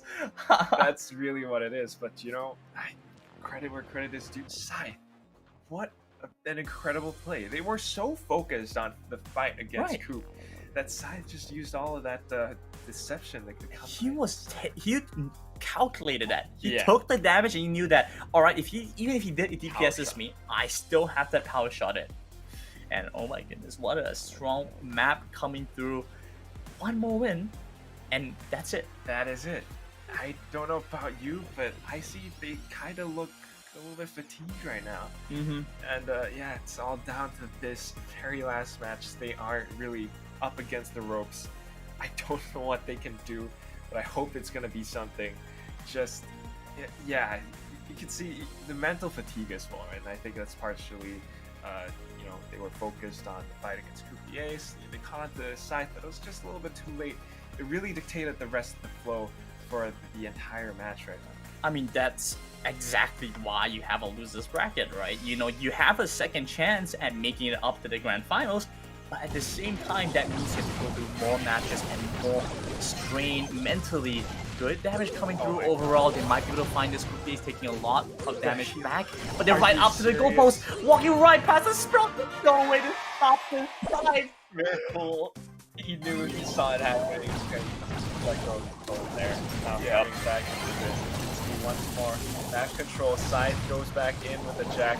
Oh, Wiggly's comes out of that pool alive, but Coupier's really low. The ball's still in the center, and it's kind of even, but you know, they have 1 goal. Yeah, Team Force, they don't have to make a play here. They can just keep control over the center, force them away. Nice pickup from the Spike. Scythe looking to make his way over onto the side right now. Decent damage coming through. Almost gets the kill over on Wiggly. Does manage to do so, but Coupier's dives over into the backline. The Spike looking to just harass offside. On the side, but you know what? He's still in that corner. He is cut off from his support though, but here comes Coupier looking to provide some heals. Response is going to be the tank this time. Nice kill over on the Squid. They're walking in. They're walking in. They can't stop this. Oh! They couldn't stop it. What a match. Team Force just take away the entire grand finals in a dominant 3-0 sweep. Dominant 3-0 sweep. Not like this. Icy, come on. Well, you were right. Team Force was the team to take it all away in the end, but I couldn't have seen this coming, considering how close it was between IC and Team Force. Honestly, every map feels so close. I mean, minus the Brawl Ball. That one was a little bit. I'll give it to them. There was some sick plays coming in from Team Force, but every other map was so close, always down to the wire. IC are right on their heels, and I feel like if they had just that little edge, that little X factor, they could have taken it all as well. Yeah, maybe that's just that extra X factor that they didn't have quite yet in this tournament. But hopefully next month, this is only October. We have a November finals, I think. But yeah, we'll just have to wait to see for that one. But so far, this is the updated bracket. Team Force are your grand champions once more. They have honestly shown such a great showing all the way up to this point. Only team they dropped games to was IC Dobbins. Yeah. Up to the very end, even in the finals, they faced them again and they said, "Now we're prepared for you this time. We can take you on." But I'm very happy to see some of the level of competition in this regional rumble, right? For a community rumble, the level of gameplay has been so incredibly high, and for someone who's just started getting into Brawl Stars casting, I'm honored to get to watch guys like Team Force, like IC Dolphins, be able to play out such a dominant match. Yeah, I mean, what a way to welcome yourself into this Brawl Stars cast. I mean, what better way than to watch Team Force? This is just an incredibly dominant, I mean, assertive 3-0. There's nothing much to be said there. IC Dolphins, really good effort. But yeah, I mean, they were even walking the ball in at the end there. Yeah. They knew there was no way of stopping them. They couldn't kill them off, so just walk it in. Walk it in. And they are also walking their way to the champions. And yeah, they're going to be walking away with, what is it, $700? $700. Nice pocket cash. Nice pocket cash. That's a weird way of putting it. That's nice pocket money, nice quick cash, nice. I beat everybody else in this competition, so I got first place and a lot of money. Yeah, that's what it is. All right, but otherwise, once again, congratulations to Team Force for the overall dominating win, as well as to every other team for joining us in this competition. And it's been a great pleasure to get to watch and cast some Brawl Stars, especially on a local level. It's my pretty interesting debut into this, a pretty interesting first exposure into Brawl Stars casting. But otherwise, I've been Gamerism. With me has been Hey, I'm Quack. I couldn't come up with another pun. I was too absorbed into the matches, right? But apart from that, do you have anything else to say? Not much. I mean, yeah, everyone in the community, thank you for watching. Thank you for keeping this Brawl Stars stuff alive, and as well, thank you to Brawl Stars Supercell, ESL Asia, especially, like the Facebook page, subscribe to the YouTube channel, smash that like button. You know what to do. You know what to do. But yeah, it's been a pleasure. Gamerism, Hey, I'm Quack. You want to plug your socials or anything? No, I'm good. I'm That'll be the same. But yeah, thank you to everyone for being a part of this. And of course, we will see you next month. Again, Team Force, congratulations. Very good effort to IC and Grassmet, of course, Kaz as well. But yeah, with all that said, this has been a great weekend.